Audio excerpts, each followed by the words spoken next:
আমি আরেকটা উদাহরণ দিচ্ছি। মনে করো তোমরা যে সাউথের যে সিনেমাগুলো তোমরা দেখেছো, যখন নায়ক নায়িকা কী হয়, একটা যখন মনে করো তাকে তাড়া করছে কিছু গুন্ডা, এবং গুন্ডা যখন তাকে তাড়া করতে দেখা যাচ্ছে কোনো একটা ফাঁকা মাঠের মাঝখানে নায়ক দাঁড়িয়ে আছে এবং নায়ক আর নায়িকা দাঁড়িয়ে আছে, এবং তার চারপাশে এই গুন্ডারা পাক খাচ্ছে গাড়ি নিয়ে।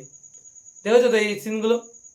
ওই নায়ক নায়িকা যে দাঁড়িয়ে থাকে না, ওটাকে কিন্তু একটা ঘূর্ণানক্য, কিন্তু যার সাপেক্ষে কিন্তু গাড়িগুলো কিন্তু ঘুরছে। বোঝা গেল? এটাকে বলা হয় ঘূর্ণানক্য।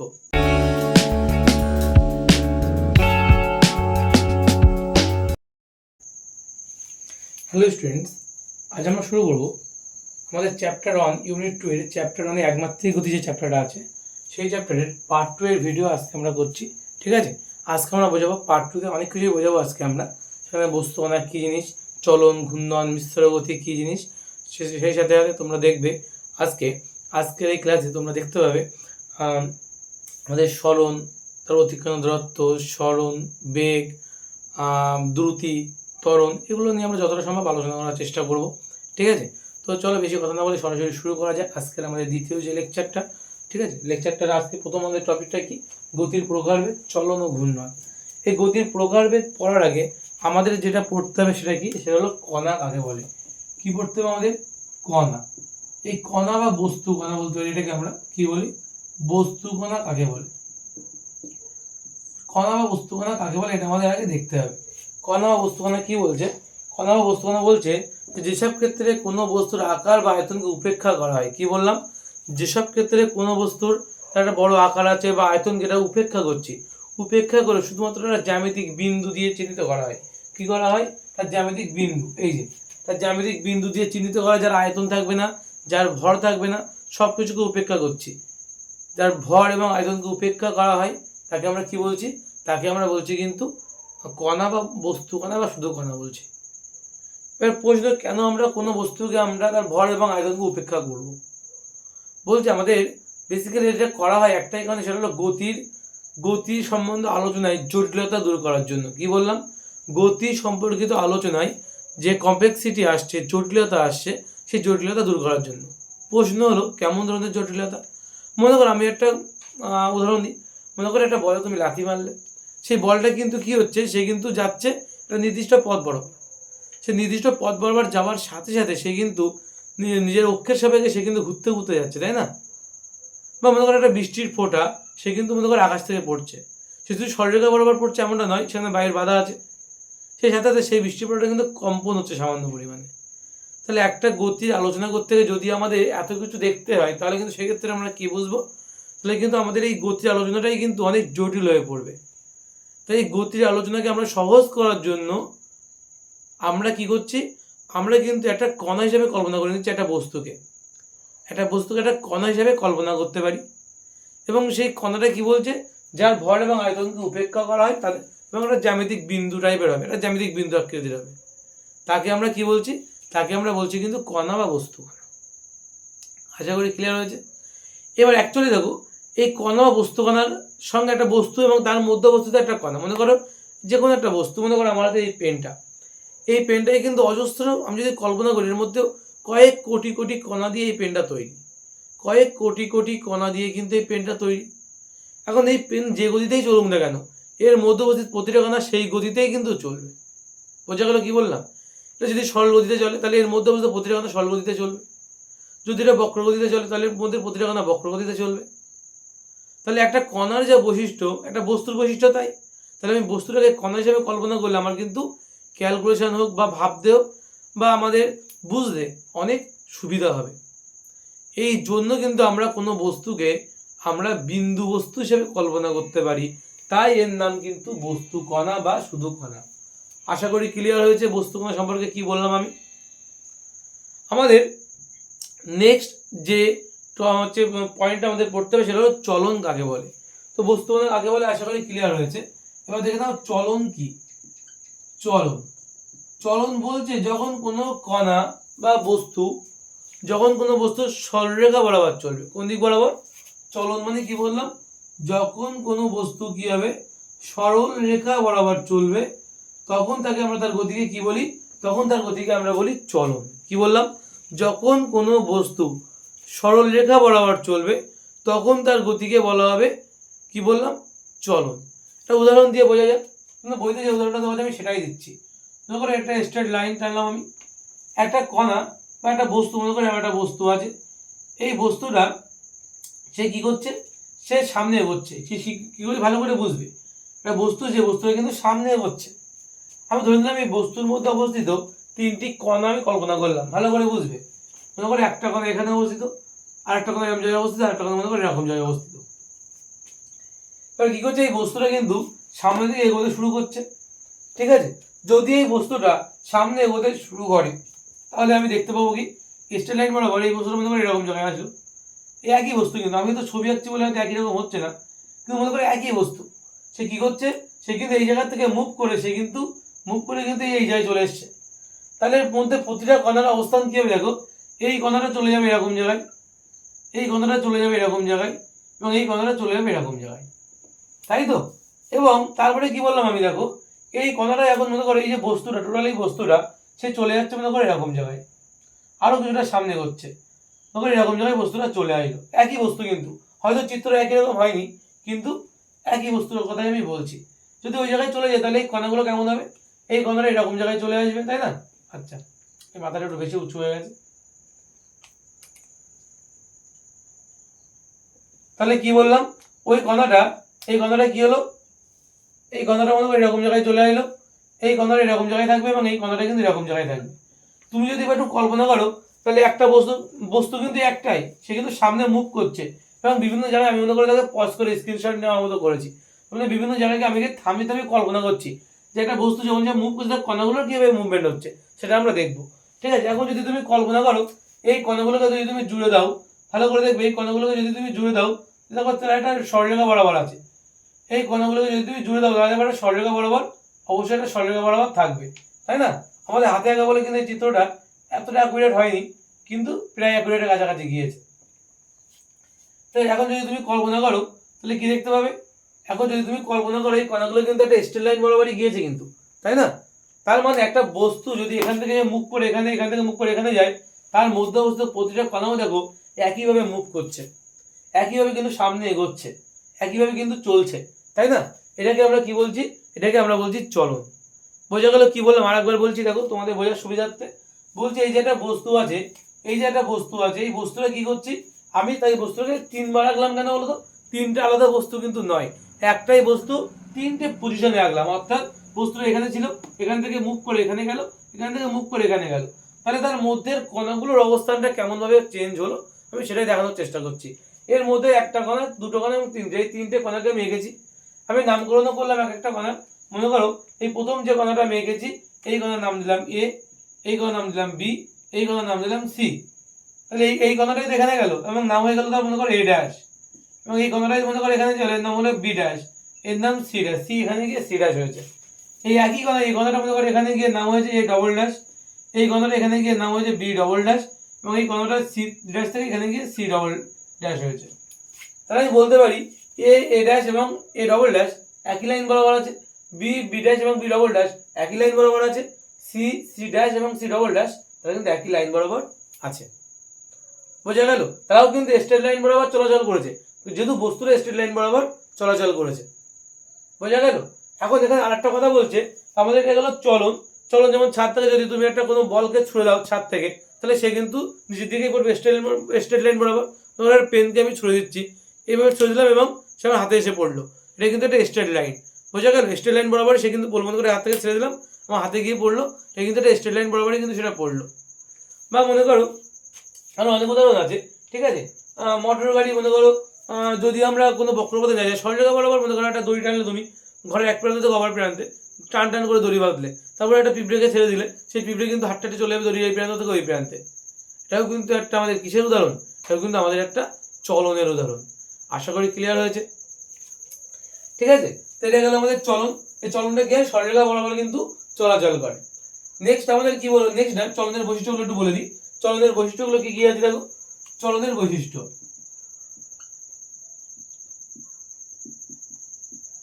চলনের বৈশিষ্ট্য, চলনের বৈশিষ্ট্যগুলো কি কি আছে দেখো।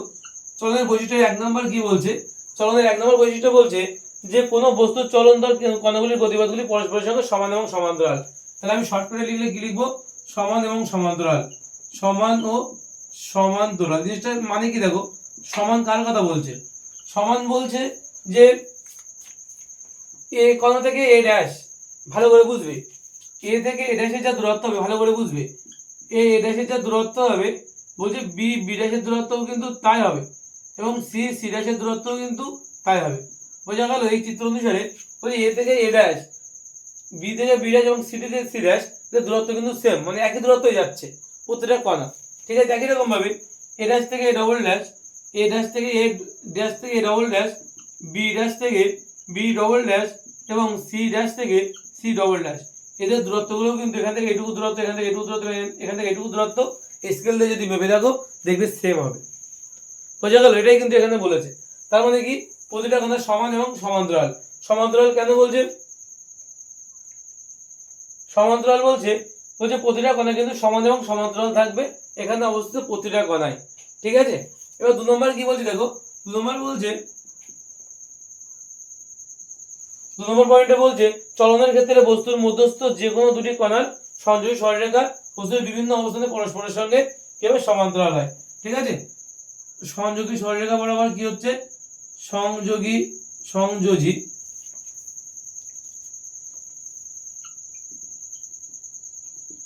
সরল রেখা বরাবর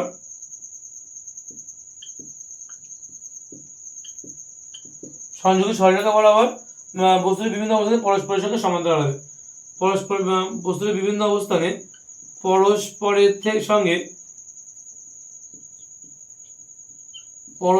সঙ্গে কি হবে, সমান্তরাল হবে।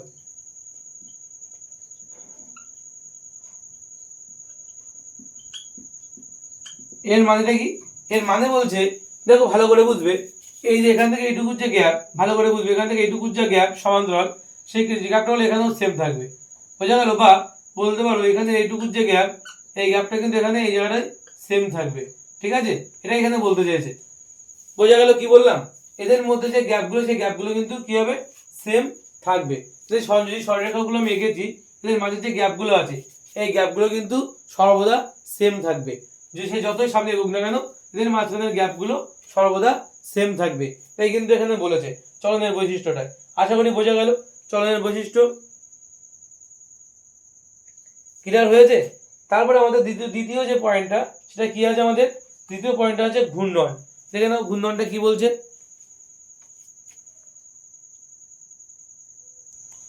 এবার আমাদের যেটা পড়তে হবে সেটা হলো ঘূর্ণন। ঘূর্ণনটা কি বলছে, যে কোনো বস্তু যদি একটা নির্দিষ্ট বিন্দু বা অক্ষের সাপেক্ষে, কি বলছে, কোনো বস্তু যদি একটা নির্দিষ্ট বিন্দু বা অক্ষের সাপেক্ষে যদি সে ঘুরতে শুরু করে, যেমন তোমরা ছোটবেলায় দেখেছো লাট্টুম, যেগুলো আমরা ঘোরাতাম, তাই তো, এই লাট্টুম যদি তোমরা দেখে থাকো, লাট্টুমটা কেমন হতো বলো তো, সেই লাট্টুমটা কিন্তু এরকম টাইপের হতো দেখতে, তাই না, এবং তাহলে একটা হুল মতো থাকতো, এবং সে কিন্তু কি করতো, নির্দিষ্ট বরাবর কিন্তু সে ঘুরতো, তাই না, নির্দিষ্ট বরাবর কিন্তু সে একদিক থেকে আরেকদিকে মুভ করতো, ঘুরতো কিন্তু, তাই তো। এই যে একটা লাট্টুম ঘুরছে নিজের চারপাশে, এটাকে কিন্তু কি বলছে, একটা অক্ষের সাপেক্ষে ঘুরছে না, ভালো করে ভেবে দেখো, এটা অক্ষের সাপেক্ষে, যে অক্ষরে কিন্তু ওর মধ্যেই অবস্থিত, এর মধ্যেই অবস্থিত একটা অক্ষের সাপেক্ষে সে কিন্তু ঘুরছে। যেমন আমাদের পৃথিবী, আমি যদি পৃথিবীর কথা বলি, আমাদের পৃথিবী কি হয় বলতো, একটা নির্দিষ্ট 60 হেলে আছে, একটা অক্ষের সাপেক্ষে কিন্তু সে কিন্তু ঘুরছে, পৃথিবী কিন্তু অটোমেটিক ঘুরছে, তাই না, কার সাপেক্ষে, 66.5 একটা অক্ষের সাপেক্ষে, তাই না, এভাবে কাজ করা একটা অক্ষ থাকে, তার সাপেক্ষে কিন্তু পৃথিবী ঘুরতে থাকে সারাক্ষণ, তাই আবর্তন গতি যার বলি আমরা, তাই তো। এটাকেই কিন্তু আমি বলছি, কি বলছি, ঘূর্ণন কি বলছে, যে অক্ষের সাপেক্ষে যখন ঘুরবে কি হবে, অক্ষের সাপেক্ষে, অক্ষ কথাটা মনে রাখবে, তো অক্ষের সাপেক্ষে যে ঘূর্ণনটা হয়, এবং মনে রাখবে ঘূর্ণনের ক্ষেত্রে অক্ষরে কিন্তু বস্তুর ভিতরেও হতে পারে, বস্তুর বাইরেও হতে পারে। যদি বস্তুর বাইরে হয় তখন তাকে আমরা বৃত্তীয় গতি বলি, তখন তাকে আমরা কি বলি, বেসিক্যালি তার নাম হয়ে থাকে বৃত্তীয় গতি। আর ঘূর্ণনটা বেসিক্যালি আমরা কি কোনটা বলি, ঘূর্ণন আমরা বলি যেটা হচ্ছে নিজের অক্ষের সাপেক্ষে ঘুরছে, নিজের ভেতরেই অক্ষ থাকবে এবং তার সাপেক্ষে কিন্তু সে ঘুরছে। যেমন লাট্টুমের ক্ষেত্রে তো যে ব্রেকের যে হুলটা থাকে, যে ব্রেক থাকে না তলার দিকে একটা, সে ব্রেকের হুলটা, ওর সাপেক্ষে কিন্তু পুরো লাট্টুমটাই কিন্তু ঘুরছে। মনে করো আমাদের ঘরে যে পাখাগুলো চলে, সেই পাখাগুলোর ক্ষেত্রেও কিন্তু দেখো ভালো করে বুঝবে, একটা পাখা যদি আমি এখানে আঁকি,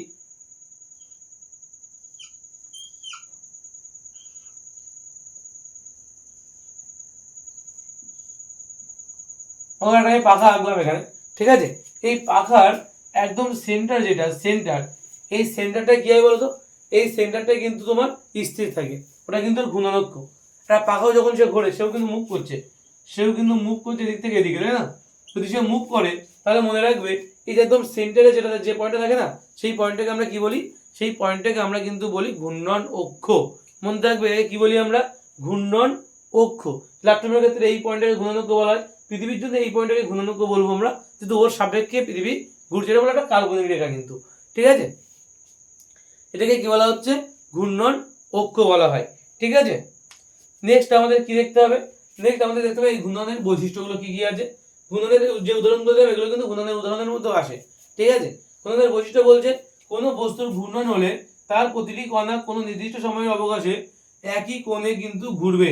কি বললাম, কোনো বস্তুর ঘূর্ণন হলে, কোনো বস্তু যদি ঘূর্ণন হয় তার প্রতিটা কণা কি করবে, তার নির্দিষ্ট সময়ের অবকাশে কি করবে, একটা একই কোণে কিন্তু সে ঘুরবে, নির্দিষ্ট সময় অবকাশে একই কোণে কিন্তু ঘুরবে যদি ঘূর্ণন হচ্ছে কোনো বস্তুর যদি ঘূর্ণন হয় তাহলে, তাই তো অবশ্যই সেটাই হয়, নির্দিষ্ট সময় কিন্তু নির্দিষ্ট কোণে কিন্তু সে ঘুরবে।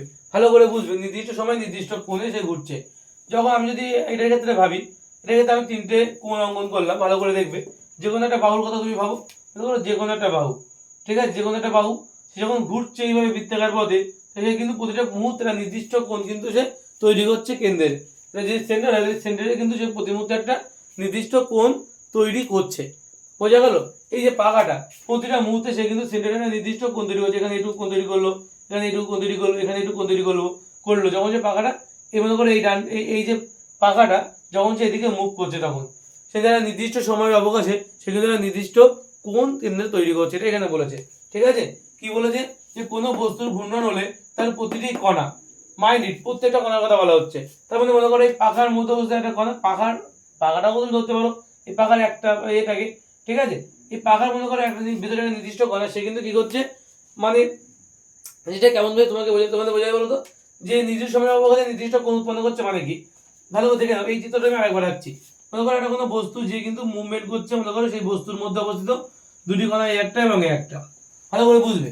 যখন এই বস্তুটা মুভমেন্ট করছে, মনে করো এই জায়গাতে এই জায়গায় গেল, তাই দেখো যখন সেই জায়গাতে এই জায়গায় যাবে তাহলে এর মধ্যে অবস্থায় কণাটাও কিন্তু এই জায়গাতে এই জায়গায় আসবে, তাই না? ভালো করে দেখবে, এই কণাটাও কিন্তু এই জায়গাতে এই জায়গায় যাবে, ভালো করে বুঝবে। তাহলে নির্দিষ্ট কি বলে, নির্দিষ্ট সময়, মনে করো এখান থেকে এই যে বস্তুটা আছে আমাদের, এই যে বস্তুটা আছে, এই বস্তুটা মনে করো সেখান থেকে এখানে যখন যাচ্ছে, এখান থেকে মনে করো এখানে যখন সে যাচ্ছে, এর মধ্যে অবস্থিত তুমি প্রতিটা কণা ধরতে পারো বা এই বস্তুটা ধরতে পারো, ঠিক আছে? ভালো করে বুঝবে। এই এই যে ডানটিটা, এটা মনে করো এর মধ্যে একটা কণা আছে এখানে, ঠিক আছে, এবং এখানে একটা কণা আছে মনে করো। এই দুটো কণা যখন সে মুভ করে যখন এখানে এবং এখানে পৌঁছালো, মনে করো টি সময় লাগলো। যদি এই কণাটা এখান থেকে এখানে পৌঁছাতে টি সময় লাগে, তাহলে কিন্তু এই কণাটা এখান থেকে এখানে পৌঁছাতে টি সময় লাগবে, তাই না? টি সময় কিন্তু লাগবে, যদি এখানে এখানে পৌঁছাতে টি সময় লাগে, এই কণাটার এখান থেকে এখানে পৌঁছাতে টি সময় লাগবে, এবং তারা দুজনেই কিন্তু সেন্টারে থিটাকোণই নির্দিষ্ট থিটাকোণ উৎপন্ন করছে। ভালো করে বুঝবে এই জায়গাটা। তাই বলেছে যে কোনো বস্তুর ঘূর্ণন হলে, এখন এই বস্তুটা যখন আরো ঘুরবে, পুরো বৃত্তাকার পথেই ঘুরবে, আমি জাস্ট এখান থেকে এখানে নিয়ে গেলাম ওকে, এখান থেকে এখানে যাচ্ছে মানে নির্দিষ্ট কোন সময়, এখান থেকে এখানে যেতে নির্দিষ্ট সময় লাগবে, তো মনে করলাম টি সময় লাগলো, সেই টি সময় যদি এখান থেকে এই জায়গায় যেতে লাগে তার, এই ধরলাম তাহলে এই কণাটা এখান থেকে এখানে যেতে টি সময় লেগেছে, এর মধ্যে অবস্থিত এই কালো বিন্দুটা এখান থেকে এখানে যেতে একই সময় লেগেছে। একই রকম ভাবে বলতে পারি এই বস্তুটা তো এখান থেকে এখানে গেল, তার মানে এই কণাটা বলে এখান থেকে এখানে গেল কোন সময় গেল, টি সময়ে গেল, তাই না? টি সময়ে গিয়েছে, তাহলে আমি যদি ধরি তাহলে এই কণাটা এখান থেকে এখানে যেতে যদি টি সময় লাগে, এই কণাটা এখান থেকে এখানে যেতে টি সময়ই তার লাগবে, এবং তারা কিন্তু সেন্টারে দেখো এই কণাটাও যেমন থিটা কোণ উৎপন্ন করবে, এই কণাটাও কিন্তু থিটা কোণ উৎপন্ন করবে। আশা করি ক্লিয়ার হয়েছে। এটাই কিন্তু প্রথম পয়েন্টে আমাদের বলেছে যে কোনো বস্তুর ঘূর্ণন হলে তার প্রতিটি কণা কোনো নির্দিষ্ট সময়ের অবকাশে একই কোণ উৎপন্ন করে। এই একই কোণ উৎপন্ন করে কথাটা কি ক্লিয়ার হলো? যে কি বলছে, যে একই কোণ উৎপন্ন করে, এটা কি ক্লিয়ার হলো? তাহলে নেক্সট কি বলছে, ঘূর্ণনক্ষটি সর্বদা স্থির থাকে। আমি আগে বলেছি ঘূর্ণনক্ষ যার সাপেক্ষে ঘুরছে, মনে করো এই যে পার্টিকেলটা ঘুরছে, মনে করো এই বিন্দুর সাপেক্ষে কিন্তু সে ঘুরছে, সে কিন্তু এইভাবে পুরো ঘুরবে, এইভাবে পুরো ঘুরে কিন্তু এইভাবে আসবে, এখান থেকে আবার এখানে এসে পৌঁছাবে, এইভাবে পুরোটা কিন্তু সে ঘুরবে। তার মধ্যে কি, আমাদের সেন্টার হচ্ছে এইটা, এই যে ঘূর্ণনক্ষ এই কিন্তু স্থির থাকবে, ওই ঘূর্ণনক্ষটাই মনে করে এখানে একটা ঘূর্ণনক্ষ আছে এইরকম ভাবে, তার সাপেক্ষে জিনিসটা ঘুরছে। বা পাখার ক্ষেত্রে এটা হচ্ছে ঘূর্ণনক্ষ ছিল, বা ল্যাপটপের ক্ষেত্রে এটা হচ্ছে ঘূর্ণনক্ষ, বা এটার ক্ষেত্রে এটা হচ্ছে ঘূর্ণনক্ষ, যার সাপেক্ষে ঘূর্ণনক্ষ মানে কি, যার সাপেক্ষে ঘোরা হয়। মনে করে দেখো তোমরা যখন ছোটবেলায় খেলা করতে, মনে করে কীভাবে বোঝানো যেতে পারে এটা, আচ্ছা মনে পড়েছে, মনে করো তোমরা ছোটবেলায় যখন খেলা করতে যাই, একটা গাছ হোক বা কোনো কিছু হোক, মনে করো একটা গাছ, একটা সরু একটা গাছ আছে তোমার বাড়িতে, তুমি কী হতো সেই গাছটার গায়ে হাত দিয়ে তুমি এইভাবে খেলা করতে ছোটবেলায়। মনে করে দেখো তো, মনে করো এখানে একটা গাছ আছে এরকম, তুমি মনে করো এখানে দাঁড়িয়ে আছো, এই যে দাঁড়িয়ে আছো, কী করতে বলো তো, এই গাছটাকে এক হাতে ধরতে বা এক হাতে বা দু হাতে, আমি এক হাতে বেসিক্যালি ধরতাম। তখন তুমি এক হাতে এই গাছটাকে ধরে আর এক হাতে সাইডে থাকতো, তুমি এর চারপাশে কিন্তু ঘুরপাক খেতে। ছোটবেলায় আমরা সবাই এটা করেছি, তাই না? ভালো করে বুঝতে পারছো কি বলতে চাইছি আমি? কোনো একটা গাছকে এভাবে ধরে তার চারপাশে কিন্তু আমরা এভাবে ঘুরপাক খেতাম, কিছুক্ষণ পরে আমাদের মাথাও ঘুরতো, তাই না? এই যে ব্যাপারটা আমি বোঝানোর চেষ্টা করছি, ওটা কিন্তু এই গাছটা কি ছিল বলতো, তোমাদের ঘূর্ণানক্ষ ছিল। কিন্তু এক্ষেত্রে ঘূর্ণানক্ষটা কিন্তু বস্তুর বাইরে আছে। আমি বেসিক্যালি ঘূর্ণানক্ষের দিকে ফোকাস করছি। এটা বেসিক্যালি বৃত্তীয় গতির ঘূর্ণানক্ষ হয়ে গেছে, কিন্তু ঘূর্ণানক্ষ মানে বুঝতে পারছো, যার সাপেক্ষে কোনো বস্তু ঘোরে তাকে ঘূর্ণানক্ষ বলা হয়। ঠিক আছে? ঘূর্ণন করে অর্থাৎ ঘোরে তাকে বলা হয় ঘূর্ণানক্ষ। ঠিক আছে? আমি আরেকটা উদাহরণ দিচ্ছি। মনে করো তোমরা যে সাউথের যে সিনেমাগুলো তোমরা দেখেছো, যখন নায়ক নায়িকা কী হয়, একটা যখন মনে করো তাকে তাড়া করছে কিছু গুন্ডা, তখন গুন্ডা যখন তাকে তাড়া করতে দেখা যাচ্ছে কোনো একটা ফাঁকা মাঠের মাঝখানে নায়ক দাঁড়িয়ে আছে এবং নায়ক আর নায়িকা দাঁড়িয়ে আছে এবং তার চারপাশে গুন্ডারা পাক খাচ্ছে গাড়ি নিয়ে। দেখেছো তো এই সিনগুলো? ওই নায়ক নায়িকা যে দাঁড়িয়ে থাকে না, ওটাকে কিন্তু একটা ঘূর্ণানক্ষ, কিন্তু যার সাপেক্ষে কিন্তু গাড়িগুলো কিন্তু ঘুরছে। বোঝা গেল? এটাকে বলা হয় ঘূর্ণানক্ষ। ঠিক আছে? এটাকে কি বলা হচ্ছে? ঘূর্ণন অক্ষ। বা আমি আরেকটা কথা বলি, মনে করো ছোটোবেলায় তোমরা সবাই মোটামুটি স্কুলে গিয়ে, প্রাইমারি স্কুলে পড়তে গিয়ে, স্কুলের যে গেট থাকে সেই গেট ধরে কিন্তু তোমরা, গেট বলতে বাইরের যে গেটটা থাকে সেই গেট ধরে কিন্তু তোমরা ঝুলতে, এ মাথা থেকে ও মাথা থেকে ও মাথা এভাবে ঝুলতে তোমরা। বোঝা যাচ্ছে কি বলছি আমি? ওই দরজার যে পাল্লাটা ধরে তোমরা ঝুলতে, দেখে না উদাহরণটা, যে পাল্লাটা ধরে তোমরা ঝুলতে, মনে করো এই যে দরজা, আর মনে করো তুমি এখানে আছো, তুমি এখানে তোমার একটা পা আছে এই গেট আর একটা পা এদিকে, তুমি গেট ধরে রেখেছো দু হাত দিয়ে, তো তোমরা এই ঝুলছো। এই যে এখানে দেওয়াল আছে, এই দেওয়ালের সাপেক্ষে যে তোমরা দরজায় যে ঝুল খাচ্ছ, দরজা এদিক থেকে ওদিকে যাচ্ছ, তাই না? মুভ করছো তোমরা, এটা কিন্তু তোমাদের ঘূর্ণনক্ষ ছিল। এটা তোমাদের কি ছিল বলতো? ঘূর্ণনক্ষ, যার সাপেক্ষে তোমরা ঘুরছিলে। বোঝা গেল কি বললাম? তাহলে ঘূর্ণনক্ষ জিনিসটা কি, আশা করি ক্লিয়ার হয়েছে। এবার বলছে আমাদের পরে, তাহলে এখানে বলেছে কি ঘূর্ণনক্ষটা সর্বদা কি থাকবে? স্থির থাকবে। মনে থাকবে? এক্ষেত্রে বলছে ঘূর্ণনক্ষ সর্বদা স্থির থাকবে, ঘূর্ণনক্ষ কখনো চেঞ্জ হয় না। ঘূর্ণনক্ষটা কিন্তু সেই স্থির থাকে, সে কিন্তু ঘোরে না। এই পাখার ক্ষেত্রে যেটা বললাম, তুমি দেখবা আমরা অনেকে এটা করে থাকি, পাখা ধরো ঘুরছে, আমরা খুব ধীরে ধীরে, যদি এটা তোমরা বাড়িতে কেউ করবে না, খুব ধীরে ধীরে কিন্তু আমাদের হাতটা পাখার ঠিক মাঝখান করে নিয়ে যায় এবং নিয়ে গেলে দেখি যে আমাদের হাতটা কিন্তু পাখার মধ্যে ঢুকে যাচ্ছে না। তাহলে এটা কিন্তু অবশ্যই তোমরা বাড়িতে প্র্যাকটিস করবে না। কোনো দিন বাই চান্স বলো সাইডে হাত লাগলেই কিন্তু পাখার ভেতরে কিন্তু হাত ঢুকে যাবে এবং হাত কিন্তু বুঝতে পারছো ওর থেকে আউট হয়ে যাবে। তো এটা বাড়িতে অবশ্যই করবে না, কিন্তু এটা অনেকেই দেখবা করে, স্কুলে বেসিক্যালি স্টুডেন্ট আমি দেখেছি করতে। তারা কিন্তু কী করে, এবং আমাদের কাছে বকাও তারা শোনে, তো তারা কী করে, পাখাটাকে কিন্তু মনে করে পাখা ঘুরছে তার মাঝখান করে একদম তারা ধীরে ধীরে ধীরে ধীরে হাতটা নিয়ে গিয়ে ওখানে কিন্তু ধরে রাখে। দেখা যায় হাতটা কিন্তু আর ভিতরে ঢুকে যাচ্ছে না পাখার মধ্যে। ওই যে বিন্দুতে হাত রাখলে তাদের হাতটা কিন্তু ওই যে পাখার মধ্যে ঢুকে যাচ্ছে না, যে বিন্দুতে হাত রাখলে ওই বিন্দুটাকে বলা হয় ঘূর্ণানক্ষ, ওই পাখার ঘূর্ণানক্ষ। ঠিক আছে? ওই বিন্দুটাকে কি বলা হচ্ছে? ওই পাখার ঘূর্ণন অক্ষ। ক্লিয়ার? ওই বিন্দুটা কিন্তু অ্যাকচুয়ালি তুমি ভালো করে যদি দেখো, ওই বিন্দুটা কিন্তু ঘুরছে না, ওই একটা ছোট্ট একটা পয়েন্ট, যে পয়েন্টটা কিন্তু ঘুরছে না। মানে লাট্টুমের ক্ষেত্রে তুমি যে পেরেকটা থাকে, ওই পেরেকটা অনেকে দেখবো হাতের উপর রাখে, তার উপরে দেখো লাট্টুম ঘোরে অনেকে, যে হাতের উপর রাখলে যে লাট্টুমটা ঘুরছে, ওই লাট্টুমটা কিন্তু ঘুরছে হাতের উপরে, কিন্তু ওই পেরেকটা কিন্তু তোমার কি থাকে, ওই পেরেকের একদম যে হুল যে পয়েন্টটা, সেই পয়েন্টটা কিন্তু ঘোরে না, পুরো লাট্টুমটাই কিন্তু ঘুরছে, কিন্তু ওই পয়েন্টটা কিন্তু ঘোরে না, না ওই পয়েন্টটা কিন্তু ঘূর্ণানক্ষ। তাই বলছে ঘূর্ণানক্ষ সর্বদা কি থাকে? স্থির থাকে। এই ছিল আমাদের ঘূর্ণনের বৈশিষ্ট্য। এবার আমাদের কি আছে? মিশ্র গতি। তাই না? মিশ্র গতি কি বলছে?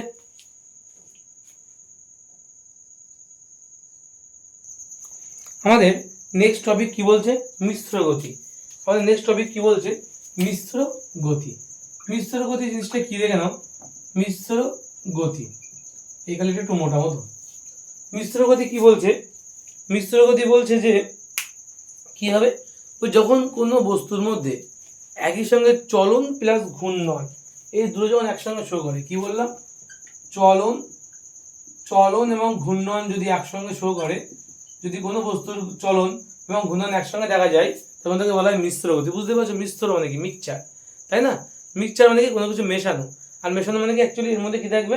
দুটোর সংমিশ্রণ, চলন এবং ঘূর্ণনের সংমিশ্রণকে বলা হয় মিশ্র গতি। ঠিক আছে? যখন কোনো বস্তুর গতি কি বলছে, কোনো বস্তু যদি চলন এবং ঘূর্ণন এই দুই ধরনের গতি যদি একসঙ্গে দেখা যায়, কোনো বস্তুতে চলন এবং ঘূর্ণন এই দুই ধরনের গতি যদি একসঙ্গে দেখা যায় তখন তাকে বলা হয় মিশ্র গতি। আশা করি ক্লিয়ার হলো। মিশ্র গতির উদাহরণটা কি আছে? মনে করো একটা চাকা, মনে করো একটা চাকা আঁকলাম এখানে, মনে করো একটা চাকা আছে, এই চাকাটা মনে করো সামনের দিকে যাচ্ছে। কি বললাম? এই চাকাটা কি করছে? সামনের দিকে যাচ্ছে, তাই না? তাহলে দেখো এটা হচ্ছে চলন, সামনের দিকে এগোচ্ছে, এটা হচ্ছে চলন। কিন্তু সে যে মুভ করছে মানে এবং সে যে মুভ করছে অর্থাৎ সে ঘুরতে ঘুরতে যাচ্ছে, এটা হচ্ছে ঘূর্ণন। বোঝা গেল? আচ্ছা ঘূর্ণন যদি থাকে তার ঘূর্ণাঙ্ক থাকবে, ঘূর্ণাঙ্ক কিন্তু এটা সেন্টার। ঠিক আছে? তার সাপেক্ষে কিন্তু সে কি করছে? সে কিন্তু তার সাপেক্ষে ঘুরতে ঘুরতে যাচ্ছে। তাহলে এটা হচ্ছে ঘূর্ণন এবং এটা হচ্ছে চলন, সামনের দিকে এগোচ্ছে অবশ্যই। তাহলে এই যে দুটোর গতির মিশ্রণ এটাকে বলা হচ্ছে মিশ্র গতি। তাহলে আমাদের অনেক কিছুই আছে যারা কিন্তু মিশ্র গতির উদাহরণ। মিশ্র গতি যারা হবে তারা কিন্তু হয় বিশুদ্ধ চলন হবে না বা বিশুদ্ধ ঘূর্ণন হবে না। বিশুদ্ধ চলন আর বিশুদ্ধ ঘূর্ণন আমরা আগেই আলোচনা করেছি। এটা কি বলছি আমরা? বিশুদ্ধ, এটা হচ্ছে আমাদের মিশ্র গতি পড়ছি আমরা। ঠিক আছে? এটাকে আমরা কি পড়ছি? এটাকে আমরা পড়ছি এখন মিশ্র গতি। বোঝা গেল কি বললাম? নেক্সট আমাদের কি আছে দেখো, মিশ্র গতি তো বললাম। মিশ্র গতি চলন আর ঘূর্ণনের মিশ্রণ মানে কি? ওদের বৈশিষ্ট্যগুলোই নিয়ে এসে চলবে। 3 নম্বর আমাদের পরে যে টপিকটা সেটা তোমাদের বইতে আছে যে চলন এবং ঘূর্ণনের মধ্যে তুমি বেসিক দুটো পার্থক্য বলো চলন এবং ঘূর্ণনের মধ্যে। তা চলন এবং ঘূর্ণনের মধ্যে পার্থক্য হচ্ছে চলনটা কি হয়? স্ট্রেট লাইন বরাবর যাবে, চলন সরল রৈখিক। আর ঘূর্ণনটা কিন্তু একটা কি হবে? ঘূর্ণনটা কিন্তু প্রতি মুহূর্তে কিন্তু কি হবে? প্রতি মুহূর্তে কিন্তু সে অভিমুখ বদলায়, তাই না? অর্থাৎ সে বক্রগতি কিন্তু এক প্রকার। ঘূর্ণন মানে কি?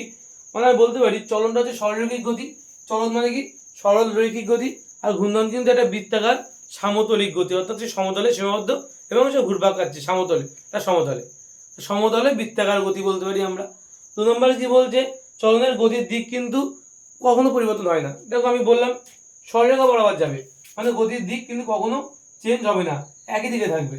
আর ঘূর্ণনের ক্ষেত্রে কিন্তু দেখো ভালো করে দেখো, ঘূর্ণনের ক্ষেত্রে কি হচ্ছে? গতির দিক এখন এদিকে, এদিক থেকে এদিকে প্রতি মুহূর্তে কিন্তু গতির দিক কিন্তু বদলাচ্ছে। ঘূর্ণন মানে কি হবে? প্রতি মুহূর্তে কিন্তু গতির দিক বদলায়। তাই বলছে চলন এবং ঘূর্ণনের বেসিক দুটো পার্থক্য কি? প্রথমত চলন সরলরৈখিক, ঘূর্ণন সমতলিক বৃত্তাকার গতি। 2 নম্বর তারপরে 2 নম্বর পয়েন্টের ক্ষেত্রে চলনের ক্ষেত্রে বলছে চলনের কোনো দিক পরিবর্তন হয় না, কিন্তু ঘূর্ণনের ক্ষেত্রে প্রতি মুহূর্তে কিন্তু দিক পরিবর্তন হয়। ঠিক আছে? এটা কিন্তু চলন এবং ঘূর্ণনের মধ্যে বেসিক দুটো পার্থক্য। এবার আমরা যে টপিকটা পড়বো সেটা হচ্ছে গতি সংক্রান্ত কয়েকটি ভৌত রাশি। চলো একটু আলোচনা করে নেওয়া যাক সে সম্পর্কে। আমাদের পরের টপিক গতি সংক্রান্ত কয়েকটি ভৌত রাশি। তার প্রথমে আমাদের যেটা পড়তে হবে সরণ। তবে সরণ বলার আগে আমি যে টপিকটা তোমাদের সঙ্গে আলোচনা করবো সেটা হলো অতিক্রান্ত দূরত্ব। কি নিয়ে আলোচনা করবো? অতিক্রান্ত দূরত্ব। দেখে নাও, সরণটা তো বলবো, তবে তার আগে অতিক্রান্ত দূরত্ব নিয়ে আলোচনা করি। আচ্ছা অতিক্রান্ত দূরত্বটা আমি এই পাশে লিখছি, ঠিক আছে? অতিক্রান্ত দূরত্বটা এই পাশে লিখছি।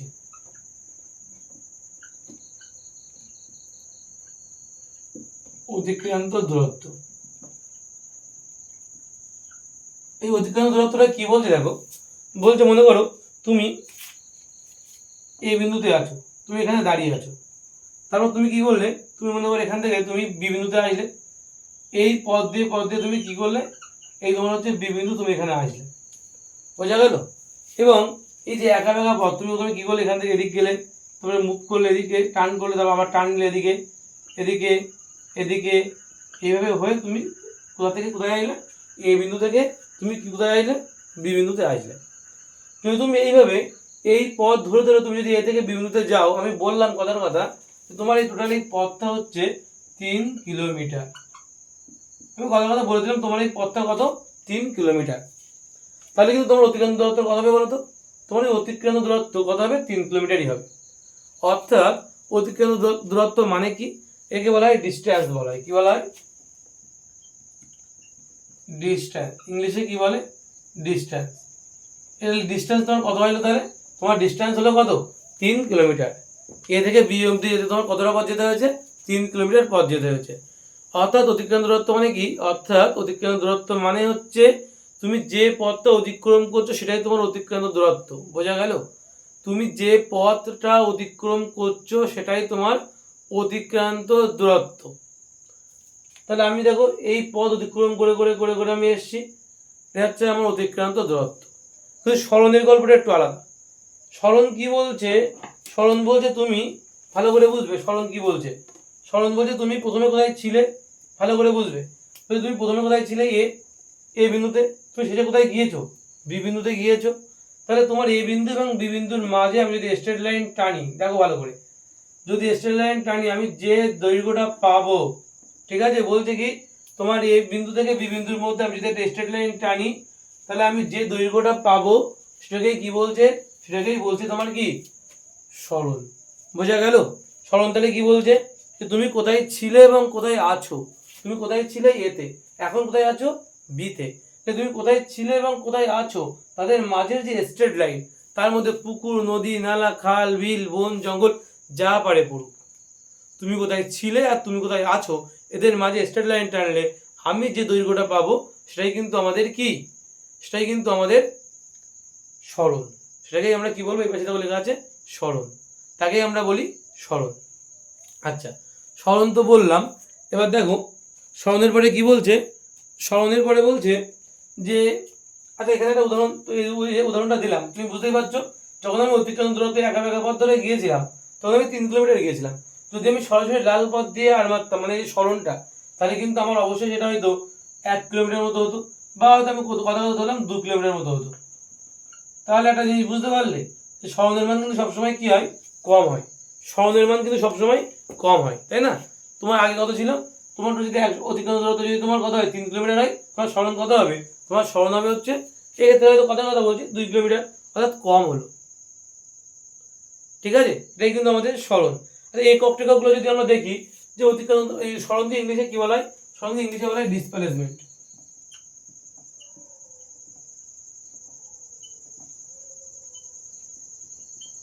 ইংলিশ নামগুলো কিন্তু মনে রাখবে। সরণকে ইংলিশে কি বলা হয়? ডিসপ্লেসমেন্ট। তাহলে সরণটা বোঝা গেল। সরণ বলছে তুমি তোমার যে প্রারম্ভিক বিন্দু, তোমার যে মানে প্রাথমিক বিন্দু এবং অন্তিম বিন্দু, তুমি যেখানে যাত্রা শুরু মানে যাত্রা শুরু করেছো এবং যেখানে পৌঁছেছো তোমার গন্তব্যস্থল, এই দুইয়ের মাঝে স্ট্রেট লাইন টানলে যে রেখাটা পাই তাকে আমরা সরণ বলছি। সরণের একক হচ্ছে মিটার। সরণের এসআই একক কি হবে? খুব সিম্পল। সরণের এসআই একক কি হবে? মিটার হবে। সরণের সিজি একক কি হবে? সেন্টিমিটার হবে, তাই না? সরণের মাত্রা কি হবে? ডাইমেনশন। মাত্রা হবে এল, লেন্থ থেকে আসবে এল। ঠিক আছে, সেম টু সেম কিন্তু অতিক্রান্ত দূরত্বে যা যা হয় এটাও কিন্তু তাই তাই হবে। আচ্ছা, প্রশ্ন হয় সরণের মান কি কখনো মানে এরকম না, অতিক্রান্ত দূরত্ব এবং সরণের মান কখনো কি সমান হতে পারে? অর্থাৎ এই যে বললাম সরণ এবং যে অতিক্রান্ত দূরত্ব, এই দুটো কি কখনো সমান হতে পারে? সরণ এবং অতিক্রান্ত দূরত্ব কখনো কি সমান হতে পারে? এটা উত্তর হবে অবশ্যই হতে পারে। মনে করো কোনো বস্তু যদি সে কি করছে, মনে করো কোনো বস্তু, মনে করো সে কি করেছে, সে মনে করো এই জায়গা থেকে এই বিন্দুতে গিয়েছে, এই এ বিন্দু থেকে কি করেছে, এই বিন্দু থেকে মনে করো সে বি বিন্দুতে গিয়েছে। কোনো বস্তু মনে করো সে কি করেছে, এ বিন্দু থেকে বি বিন্দুতে গিয়েছে। তাহলে এটাকে তাহলে মনে করো, এটা মনে করো তোমার কথা কথা বলছে 20 মিটার, কথা কথা বলছি এটা কত? 20 মিটার। যদি কোনো বস্তু এই বিন্দু থেকে বি বিন্দুতে যায় 20 মিটার যায়, তাহলে তার অতিক্রান্ত দূরত্ব কত হবে? 20 মিটার হবে। এখন যদি বলি সরণ কত হবে, তোমার সরণের নিয়ম অনুযায়ী প্রাথমিক বিন্দু এ ছিল, অন্তিম বিন্দু বি আছে, যেমন স্ট্রেট লাইন টানে সেটা তো 20 মিটারই হচ্ছে না। তার মানে কিন্তু আমার অতিক্রান্ত দূরত্ব এবং সরণ সমান হতে পারে একটার সাথে, যখন যে পথটা পেয়েছে সেই পথটা কি হবে? সরলরৈখিক হবে। কখন হবে সমান সমান? সরলরৈখিক হলে, যদি পথ কি হয়? সরলরৈখিক হয়। সরলরৈখিক পথ হলে একমাত্র কিন্তু কি হবে? সরণ এবং অতিক্রান্ত দূরত্ব সমান হবে। ডিস্টেন্স এবং ডিসপ্লেসমেন্ট তখন কিন্তু ইকুয়াল হয়। আশা করি ক্লিয়ার হয়েছে। আচ্ছা, অতিক্রান্ত দূরত্বের ক্ষেত্রে কোনো ডিরেকশনের উল্লেখ করার প্রয়োজন হয় না। ডিরেকশন মানে কি? দিক। অর্থাৎ অতিক্রান্ত দূরত্ব যেটা, এটা কিন্তু স্কেলার রাশি। মনে রাখবে, অতিক্রান্ত দূরত্বের কিন্তু কোনো মান আছে কিন্তু অভিমুখ নেই, তাই এটা কি? স্কেলার রাশি। কেন স্কেলার রাশি? কারণ এর মান আছে কিন্তু কোনো অভিমুখ নেই। আমরা জানি যে যার মান আছে কিন্তু অভিমুখ নেই তাকে আমরা স্কেলার রাশি বলি, আর যার মান আর অভিমুখ দুটোই থাকে তাকে আমরা কি বলি? ভেক্টর রাশি বলি। এবং মনে রাখবে এই যে সরণটা সে কিন্তু ভেক্টর রাশি। মনে রাখবে সরণটা কি রাশি? সরণ কিন্তু অবশ্যই অবশ্যই ভেক্টর রাশি। তাহলে কি বললাম? যে অতিক্রান্ত দূরত্ব যার কিন্তু মান আছে কিন্তু কোনো অভিমুখ নেই, তাই অতিক্রান্ত দূরত্ব কি রাশি হবে? এটা কিন্তু স্কেলার রাশি। কিন্তু ভেক্টর রাশি কোনটা? সরণ। কেন সরণ ভেক্টর রাশি? কারণ সরণের মানও আছে, অভিমুখও আছে। অর্থাৎ সরণ লেখার সময় তোমার অবশ্যই উল্লেখ করতে হবে কোন দিক থেকে কোন দিকে। অর্থাৎ আমি একটু আগে লিখেছিলাম যে অতিক্রান্ত দূরত্ব আমার এক্ষেত্রে 3 কিলোমিটার হয়েছিল, ওটা ঠিক আছে, এটা ঠিক লিখেছিলাম। কিন্তু যখন আমি লিখলাম না এই বিন্দু থেকে বিন্দুতে গেল, এই লাল পথ ধরে ধরে, সেটা তো সরণ ছিল এক্ষেত্রে, সেটা কত ধরেছিলাম? 2 কিলোমিটার। এই অবধি লিখলে হবে না, এর পাশে কমা দিয়ে লিখতে হবে কোথা থেকে কোথায় গিয়েছিল, এ থেকে বি এর দিকে না, লিখতে হবে এ টু বি, এ থেকে বি এর দিকে। অর্থাৎ এটা গেল মান এবং এটা গেল অভিমুখ। এই মান আর অভিমুখ থাকলে তবেই কিন্তু ভেক্টর রাশি হয়। ঠিক আছে? এক্ষেত্রে যেমন 20 মিটার, এটা তো অতিক্রান্ত দূরত্ব 20 মিটার হলে ঠিক আছে। কিন্তু তুমি যদি সরণ বলতে চাও তাহলে লিখতে হবে 20 মিটার এ থেকে বি এর দিকে। তোমার অবশ্যই কিন্তু দিক উল্লেখ করে দিতে হবে। মান লেখার সাথে সাথে তোমার কিন্তু দিক উল্লেখ করে দেওয়াটা ভীষণভাবে জরুরি। কার ক্ষেত্রে? এই যে সরণের ক্ষেত্রে। কারণ সরণ একটি কি রাশি? ভেক্টর রাশি। আশা করি ক্লিয়ার হলো এই পর্যন্ত। তারপরে দেখো একটা গল্প আছে যে সরণের মান কি কখনো শূন্য হতে পারে? খুব ইম্পর্টেন্ট একটা কোশ্চেন। যে সরণের মান কখনো কি শূন্য হতে পারে? ভালো করে ভেবে দেখো। তুমি কি করলে, তুমি এ থেকে বি বিন্দুতে আসলে, ভালো করে বুঝবে। তুমি এ থেকে বি বিন্দুতে আসার পরে তুমি আবার এ থেকে বি বিন্দুতে গেলে, এখান থেকে বি থেকে আবার এতেই তুমি ফিরে আসলে। কি বললাম? তুমি এ থেকে বি বিন্দুতে গেলে, গিয়ে বি থেকে আবার এতে ফিরে আসলে। এবার এতে ফিরে আসার পর তুমি ভাবছো তোমার সরণ কত হলো। তুমি যদি তোমার এই ক্ষেত্রে যদি তুমি কি বললাম, এ থেকে বিতে গিয়ে আবার এতে ফিরে আসছো, মানে এ থেকে বিতে যাচ্ছ, বি থেকে আবার এতে ফিরে আসছো। এক্ষেত্রে যদি তোমার আমি অতিক্রান্ত দূরত্বের কথা ভাবি, কত হবে বলো তো? এ থেকে বিতে যাবো মানে 20 মিটার, বি থেকে এতে আসবে মানে আবার 20 মিটার, মানে 20 প্লাস 20 মানে কত হবে? 40 মিটার তুমি অতিক্রম করেছো। এটা কি অতিক্রান্ত দূরত্ব হলো। যদি আমি সরণের কথা বের করি, এবার সরণ ভালো করে দেখো। তুমি এতে ছিলে আবার এতে আছো, তোমার প্রাথমিক বিন্দু আর অন্তিম বিন্দু কি একটা নির্দিষ্ট বিন্দু না? এটাই তো। তুমি এদের মধ্যে একটা নির্দিষ্ট বিন্দু দিয়ে তুমি কি করে স্ট্রেট লাইন টানবে? একটা স্ট্রেট লাইন টানার জন্য মিনিমাম দুটো বিন্দু দরকার হয় না? স্ট্রেট লাইন টানার জন্য কি হয়? মিনিমাম দুটো বিন্দুর দরকার হয়। যদি তোমার একটা বিন্দু থাকে তাহলে তুমি স্ট্রেট লাইন টানবে কি করে? তুমি ছিলে এই বিন্দুতে, এ থেকে বি ঘুরে আবার তুমি এতেই ফিরে এসছো, তুমি ছিলে এই বিন্দুতে, আছো এই বিন্দুতে, তাহলে তুমি এখানে কোনো স্ট্রেট লাইন টানতে পারবে না। আর যেহেতু তুমি স্ট্রেট লাইন টানতে পারবে না, তাই এক্ষেত্রে তোমার সরণ কি হবে? সরণ কিন্তু হবে শূন্য। বোঝা গেল কি বললাম? এর নামে হচ্ছে শূন্য সরণ। এটা আর একটা উদাহরণ দিই। এটার আরেকটা উদাহরণ হচ্ছে, মনে করো বৃত্তাকার পথ। তুমি এখান থেকে যাত্রা শুরু করেছো, এই বিন্দু এটা, যাত্রা শুরু করে তুমি দৌড়াচ্ছ, তুমি মাঠ পুরো দৌড়াচ্ছ। এই মাঠ ধরে তুমি যখন আবার এই বিন্দুতে ফিরে আসবে, তখন কিন্তু তোমার কি হবে? এই বিন্দুতে যেমন যে কবার ফিরে আসবে, এই বিন্দুতে তুমি যে কবার এই বিন্দুতে ফিরে আসবে, সেই কবারই তোমার কিন্তু সরণের মান শূন্য হবে। তুমি যে কবার মনে করো একবারে মনে করো 200 মিটার করে পাক দেওয়া যায়, মনে করো একবার মানে 200 মিটার করে পাক দিচ্ছ, তাহলে তুমি মনে করো একবার পাক দিচ্ছ 200 মিটার পাক হচ্ছে, অতিক্রান্ত দূরত্ব কত হচ্ছে? 200 মিটার, কিন্তু সরণ কত হচ্ছে? শূন্য। তারপরে মনে করো আবার তুমি আবার একবার পাক দিলে, অতিক্রান্ত দূরত্ব তখন কত হলো? 400 মিটার হলো, কিন্তু সরণ আবার শূন্য হলো। তাহলে তুমি যতবার এই বিন্দুতে ফিরে আসবে ততবার কিন্তু তোমার কি হবে? এই সরণের মান কিন্তু হয়ে যাবে শূন্য, আর অতিক্রান্ত দূরত্বের একটা নির্দিষ্ট মান থাকবে প্রতি মুহূর্তে। তুমি যদি এক ধাপও যদি সামনে এগোও না, তাহলেও তোমার কিন্তু অতিক্রান্ত দূরত্ব থেকে যায়। অতিক্রান্ত দূরত্বের মান কখনোই শূন্য হয় না, এটা মনে রাখবে। অতিক্রান্ত দূরত্বের মান কখনোই শূন্য হয় না। আমি দাঁড়িয়ে আছি, এক্ষেত্রে কিন্তু আমার অতিক্রান্ত দূরত্ব কত? হ্যাঁ, আমি দাঁড়িয়ে আছি, এক্ষেত্রে কোনো অতিক্রান্ত দূরত্ব মেজারমেন্টই হবে না, আমি দাঁড়িয়ে আছি। আমি যেই এক ধাপ সামনে এগোবো, সঙ্গে সঙ্গে সঙ্গে কিন্তু আমার অতিক্রান্ত দূরত্ব কাউন্ট শুরু হয়ে যাবে। ঠিক আছে? কিন্তু সরণ কিন্তু শুরু হবে না। ঠিক আছে? মানে সরণও শুরু হবে, আবার যদি আমি আগের জায়গায় ফিরে আসি, সরণ শূন্য হয়ে গেল। তার মানে অতিক্রান্ত দূরত্বের মান কিন্তু কখনো শূন্য হয় না, কিন্তু সরণের মান কিন্তু শূন্য হতে পারে। সরণের মান শূন্য হতে কিন্তু পারে। একটা ইন্টারেস্টিং গল্প বলি। মনে করো তুমি বাড়ি থেকে পড়তে গেছো, বাড়ি থেকে তুমি স্কুলে গিয়েছো, সকালবেলা বাড়ি থেকে বেরিয়েছো তুমি 10টা নাগাদ। 10টা নাগাদ তুমি বাড়ি থেকে বেরিয়ে তুমি আবার কী করছো? বাড়ি আসার পরে মানে স্কুল করলে, ক্লাস করলে, আনন্দ হয়ে করলে, 4:15 তুমি আবার বাড়ি ফিরলে। তাহলে 10টায় তুমি স্কুলে গিয়েছিলে, 4:15 তুমি বাড়ি ফিরলে। তুমি বাড়ি ফেরার পর তুমি ব্যাগটা খাটের ওপর ছুঁড়ে ফেলে দিলে, যেটা তোমরা করে থাকো। দেওয়ার পরে তুমি এবার ভাবছো যে বাহ, আজ কত কাজ করে আসলাম আমি। এবার কিছু একটা মুড নিয়ে তুমি কিছু একটা মানে বাড়িতে বলতে চাইছো। মা যখন তোমাকে বলছে যে একটা ছুলি কেন, হচ্ছে সারাদিন কোনো কাজ করে না, অমুক তমুক সাতশত যখন তোমার বকাবকি করে, তখন তুমি বলো কই দিবি, আমি তো স্কুলে যাই, পড়তে যাই, অমুক করি তমুক করি, অনেক কথা তুমি বলছো। ভালো করে ভেবে দেখো, তুমি সেক্ষেত্রে কোনো কাজই করছো না।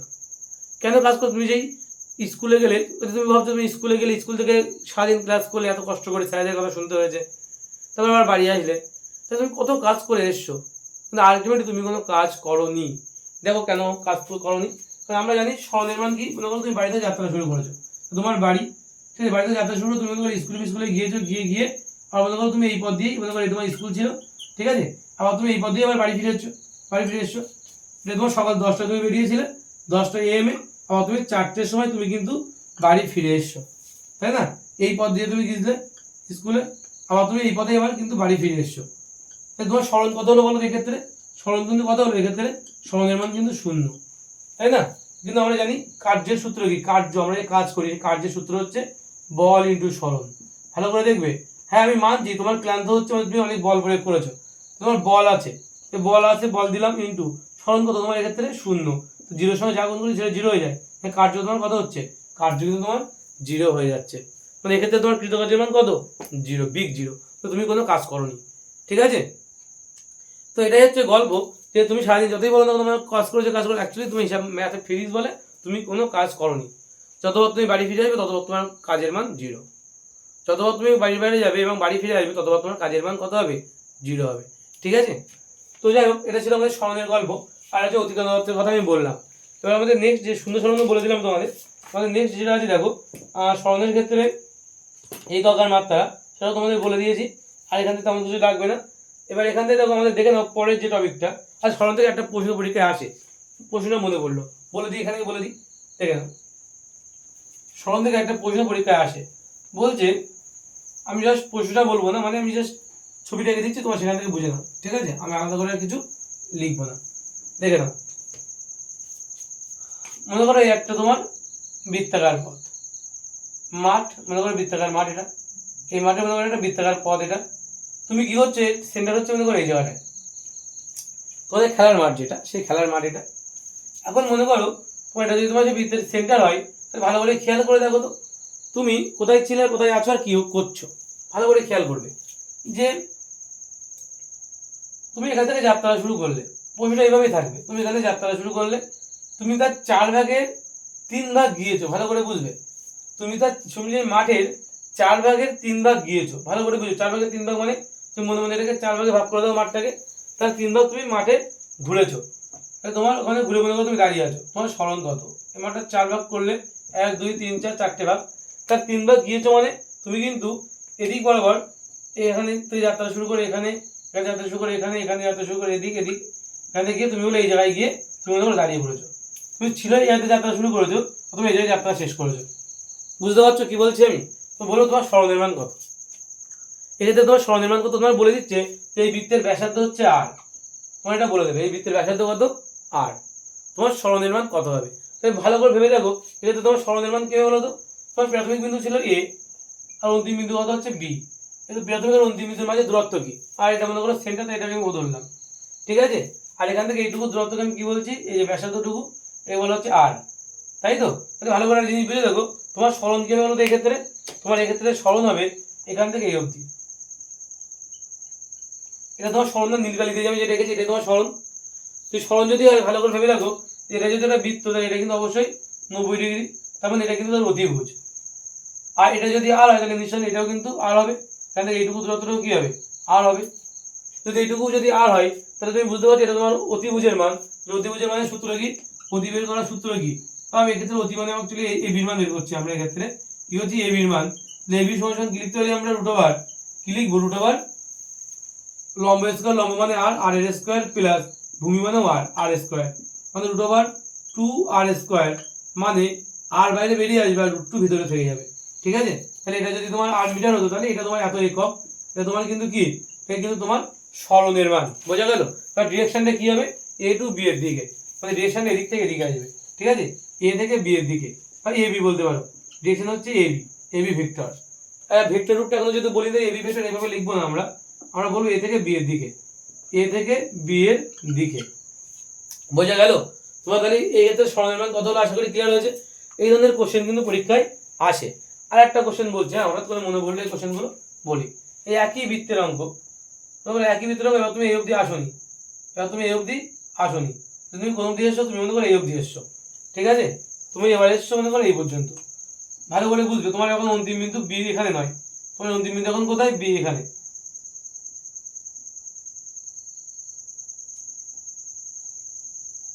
ঠিক আছে, তোমার যদি এখন বি এখানে হয় তাহলে ভালো করে ভেবে বলো, তাহলে তোমার এখন বলছে তুমি এ থেকে অর্ধেক পথ অতিক্রম করেছো, একটা বৃত্তের তুমি অর্ধেক পথ অতিক্রম করেছো। পরিষ্কার এইভাবে পরিষ্কার চিত্র রেখে দেবে না কিন্তু, বলে একটা বৃত্তে তুমি অর্ধেক পথ অতিক্রম করেছো, তাহলে তোমার সরণ কত। যদি তুমি অর্ধেক পথ অতিক্রম করো তাহলে ভালো করে ভেবে দেখো, এখান থেকে তুমি এই অবধি গিয়েছো, তাহলে এখান থেকে তুমি এই পথ বরাবর এদিক অবধি যাওয়া মানে তোমার কিন্তু সরণ আগলে কি এ থেকে বি এর দিকে, মানে এদিকে এটা আর হলে এদিকে এটাও তো আর হবে না, এদিকে কিন্তু এটাও কি কত হবে, আর হবে। তুমি মোট কত পথ গিয়েছো বলো তো, তুমি অর্ধেক পথ অতিক্রম করা মানে তোমার সরণ কত হবে, 2r হবে। আশা করি তুমি বুঝতে পেরেছো, তোমার সরণের ক্ষেত্রে কত হবে, 2r, মানে এ থেকে বি এর দূরত্ব কত হবে এক্ষেত্রে, এ একটা আর এ একটা আর, মোট 2r হবে উত্তর। আশা করি তোমার ক্লিয়ার হয়েছে এটা, নাকি ক্লিয়ার হয়েছে তো। এটা গেল আমাদের সরণের গল্প, ঠিক আছে। তারপরে আমাদের আছে কি দ্রুতি এবং বেগ, দেখে নাও সেটা কি বলছে।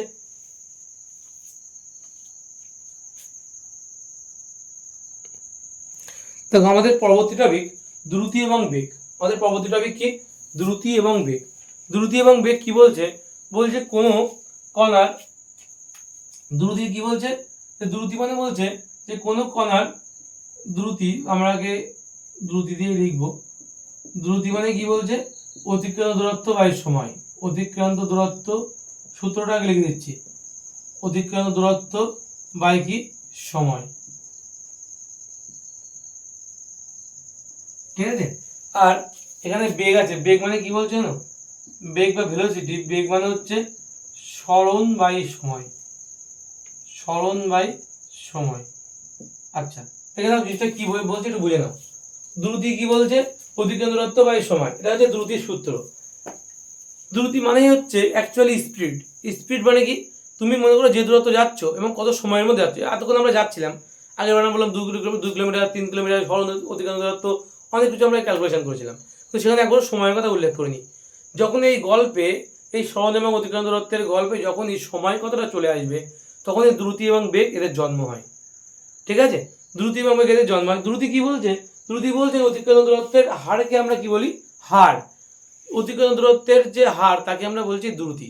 অতিক্রান্ত দূরত্বের হার, হ্যাকার হার, এই হার মানে কিন্তু বাই সময়। কোনো কিছুকে সময় দিয়ে বা ভাগ করলে আমরা তখন এই হার কথাটা বসাই। ঠিক আছে, তাহলে এক্ষেত্রে আমরা কি বলবো, তো সময় দিয়ে ভাগ করেছি কাকে, সরণকে, তাহলে একে আমরা বলবো সরণের হার। তাহলে বেগ কি, বেগ হচ্ছে সরণের হার, এবং দ্রুতি কি, অতিক্রান্ত দূরত্বের হার। অর্থাৎ এটা হচ্ছে কেমন বলতো, এই দ্রুতিটা আমরা কিভাবে লিখতে পারি, মনে করো 5 কিলোমিটার/ঘন্টা, অর্থাৎ 1 ঘন্টায় যে 5 কিলোমিটার আমি গিয়েছি, আমি যে 5 কিলোমিটার যেতে আমার 1 ঘন্টা সময় লেগেছে, তাকে আমি বলছি কি 5 কিলোমিটার/ঘন্টা। এটাই কিন্তু আমাদের দ্রুতি, এইভাবেই বোঝানো হয়। এবং বেগের ক্ষেত্রেও আমরা এটাই বোঝাবো যে 5 কিমি/ঘন্টা। ঠিক আছে, তাছাড়া লিখে দিতে হবে ডিরেকশন কিছু একটা, কেন লিখতে হবে একটু পরেই বলছি। দেখো ভালো করে ভেবে দেখো, অতিক্রান্ত দূরত্ব মানে কি বলেছিলাম, এটা কিন্তু কি ছিল, স্কেলার রাশি ছিল। মনে করে দেখো এটা কি ছিল, স্কেলার রাশি ছিল। যদি অতিক্রান্ত দূরত্ব স্কেলার রাশি হয় তাহলে দ্রুতি কিন্তু কি হবে, স্কেলার রাশি হবে। আশা করি ক্লিয়ার হয়েছে। যদি অতিক্রান্ত দূরত্ব স্কেলার রাশি হয় তাহলে দ্রুতি অবশ্যই স্কেলার রাশি হবে। আর এখানে ভেবে দেখো সরণ কি ছিল, সরণ কিন্তু আমাদের ছিল ভেক্টর। সরণ কি ছিল, সরণ ছিল আমাদের ভেক্টর রাশি। তাহলে বেগ কি হবে, বেগ কিন্তু অবশ্যই কি হবে, ভেক্টর রাশি। ঠিক আছে, তাহলে কি বললাম, যদি আমাদের অতিক্রান্ত দূরত্ব যদি স্কেলার রাশি হয়, যেহেতু আমাদের অতিক্রান্ত দূরত্ব স্কেলার রাশি, তাই দ্রুতি হবে স্কেলার রাশি। তার মানে এর মান থাকবে কিন্তু কোনো অভিমুখ থাকবে না। আর যেহেতু আমাদের সরণ আমাদের ভেক্টর রাশি, তাই আমি সরণের থেকে যে মানটা পাবো সেটা আমি বেগের মান পাবো। সরণকে সময় দেওয়া করলে আমরা যে মানটা পাবো সেটা হচ্ছে আমাদের বেগের মান। এবং এই বেগ কি হবে বলছে, বেগ হবে ভেক্টর রাশি, অর্থাৎ এর মানও থাকতে হবে, দিকও থাকতে হবে। ওই জন্য মনে করো কথা কথা বলছি এর থেকে বি এর দিকে, কথা কথা একটা ডিরেকশন দিয়ে দিলাম এ থেকে বি এর দিকে, ওটা ডিরেকশন বোঝানোর জন্য। ঠিক আছে, এ থেকে বি এর দিকে কোনো কণা যাচ্ছে। তো এটা হচ্ছে দ্রুতি এবং বেগ গেল। ঠিক আছে, দ্রুতি এবং বেগের মধ্যে বেশি জিনিসপত্রগুলো বলে দিলাম। আর এককটা যদি আমি বলি ভালো করে বুঝবো, দুই ক্ষেত্রে একক হচ্ছে সেম। এই দুই ক্ষেত্রে এককটা কিন্তু সেম, এই দুই ক্ষেত্রেই। এর একক যদি আমি বলি, এর একক যদি আমি বলি, এর এসআই একক কত হবে, এসআই একক হচ্ছে মিটার/সেকেন্ড হবে। এসআই একক কি হবে, মিটার/সেকেন্ড। সিজিএস একক কি হবে, সিজিএস একক হবে সেন্টিমিটার/সেকেন্ড। যদি মাত্রার কথা বলি, মাত্রা কি হবে, দেখো মাত্রা হবে L T to the power minus one, L T to the power minus one হবে এর মাত্রা। কেন মাত্রাটা L T to the power minus one আসে একটু বলে দিই। দেখো দুই ক্ষেত্রে দেখো অতিক্রান্ত দূরত্ব বাই সময়, অতিক্রান্ত দূরত্ব মানে সেটাকে আমি এল বলতে পারি, সহজ মানেও সেটাকে আমরা এল বলতে পারি, বাই টাইম আছে তলায়, দুই ক্ষেত্রে তলায় টাইম, টাইমকে আমরা টি দিয়ে লিখি, তাহলে কি লিখতে পারি আমরা L T to the power minus one, কারণ টিকে উপরে তুলে দিলাম, টি নিচে থেকে উপরে উঠে গেলে to the power minus one হয়ে যায়, তাহলে L T to the power minus one, তাই কিন্তু আমাদের দেখো এর মাত্রা।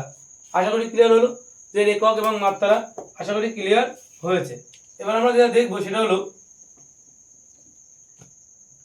হলো কি, দেখো দেখে নাও।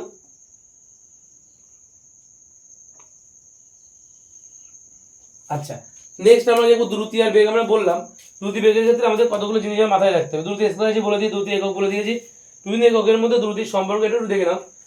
এটা এখানে লিখলে ভালো, বিভিন্ন এককের মধ্যে সম্পর্ক যেমন বলেছে 1 কিলোমিটার পার ঘন্টা, এখানে লিখে দিচ্ছি এটা। তখন 1 কিলোমিটার পার ঘন্টা মনে রাখবে, একে যদি মিটার পার সেকেন্ড করতে গেলে কি করে করবে, 1 কিলোমিটার পার ঘন্টা মানে হচ্ছে 1 কিলোমিটার বাই 1 ঘন্টা, 1 কিলোমিটার মানে কত 3600, 1 কিলোমিটার মানে হচ্ছে 1000 মিটার, তাই তো 1 কিলোমিটার মানে হচ্ছে 1000 মিটার বাই কত হবে 1 ঘন্টা মানে 3600 সেকেন্ড, ঠিক আছে 3600 সেকেন্ড। কাটাকাটি করলে কত হবে দেখো, দুটো শূন্য কেটে দাও, 5 দুগুণ 10, 18 দুগুণ 5 দুগুণ 10, 18 দুগুণ 36, মানে 5/18 মিটার পার সেকেন্ড। অর্থাৎ কিলোমিটার পার ঘন্টাকে যদি মিটার পার সেকেন্ড করতে হয়, তো তোমরা কিন্তু যখন অঙ্ক করবে তখন 5/18 দিয়ে গুণ করে দেবে। তো তোমার কাছে আছে 36 কিলোমিটার পার ঘন্টা, ভালো করে বোঝো 36 কিলোমিটার পার ঘন্টা, কিন্তু অঙ্কে তোমার মিটার পার সেকেন্ডে উত্তর চাইছে, তাহলে তুমি 36 কিলোমিটার পার ঘন্টাকে মিটার পার সেকেন্ড করতে গেলে কি করবে, 36 গুণ 5/18 মিটার পার সেকেন্ড, 18 দুগুণ কত 36, অর্থাৎ 5 দুগুণ কত 10 মিটার পার সেকেন্ড। বোঝা গেল? এই হচ্ছে তোমাদের কনভার্ট, যে তোমার কিলোমিটার পার ঘন্টা থাকলে সেখান থেকে মিটার পার সেকেন্ড কি করে করতে হয় সেটা কিন্তু দেখিয়ে দিলাম, ঠিক আছে। নেক্সট আমাদের কি আছে দেখো, তাহলে এটাও কিন্তু এর মধ্যে অ্যাড করে দেবে, যে এটাকে আমি মুছে দিচ্ছি, মুছে দিয়ে শর্টকাটে লিখছি, জিনিসটা আশা করি বুঝতে পেরেছো। এটা মুছে দিয়ে শর্টকাটে লিখছি, যেরকম লিখতে পারি আমরা, কীভাবে লিখতে পারি, যে 5/18 মিটার পার সেকেন্ড, ঠিক আছে। একই রকমভাবে আমি যদি বলি তোমার যদি মিটার পার সেকেন্ড থাকে, সেখানে যদি কিলোমিটার পার ঘন্টা করতে হয়, ঠিক আছে, মিটার পার সেকেন্ড আছে কিলোমিটার পার ঘন্টা করতে হবে, তখন কিন্তু তোমরা 18/5 দিয়ে গুণ করবে। জিনিসটা কেমন দেখে নাও, মনে করো তোমার কাছে দেওয়া আছে কি, তোমার কাছে দেওয়া আছে মনে করো যে 20 মিটার পার সেকেন্ড, ভালো করে বুঝবে, তোমার কাছে আছে কি 20 metre per second, 20 metre per second, তুমি এটাকে কি করতে চাইছো, এই 20 মিটার পার সেকেন্ডকে কিলোমিটার পার ঘন্টায় কনভার্ট করতে চাইছো, তাহলে 20 ইন্টু কিলোমিটার পার ঘন্টা করতে গেলে কি বললাম 18/5 দিয়ে গুণ করবে, 5 একেবার 4 5 20, 4 কত 18 36, 4 72, তাহলে 72 কিলোমিটার পার ঘন্টা, এটাই কিন্তু আমাদের কি হবে, এটাই কিন্তু আমাদের মান হবে। তাহলে 20 মিটার পার সেকেন্ড মানে কি 72 কিলোমিটার পার ঘন্টা। এই যে কনভার্টটা কিন্তু তোমরা ভালো করে দেখবে। দ্রুতির মাত্রা কি হবে, দ্রুতি বেগ দুই ক্ষেত্রে এই মাত্রা বলা কমপ্লিট হয়ে গেছে। এবার দেখো গড় দ্রুতি। গড় দ্রুতি জিনিসটা খুব ইন্টারেস্টিং বলছে। গড় দ্রুতি কি বলছে, আমাদের কতগুলো পয়েন্ট বলবো, পয়েন্টগুলো কিন্তু খুব গুরুত্বপূর্ণ। প্রথম পয়েন্ট হচ্ছে গড় দ্রুতি।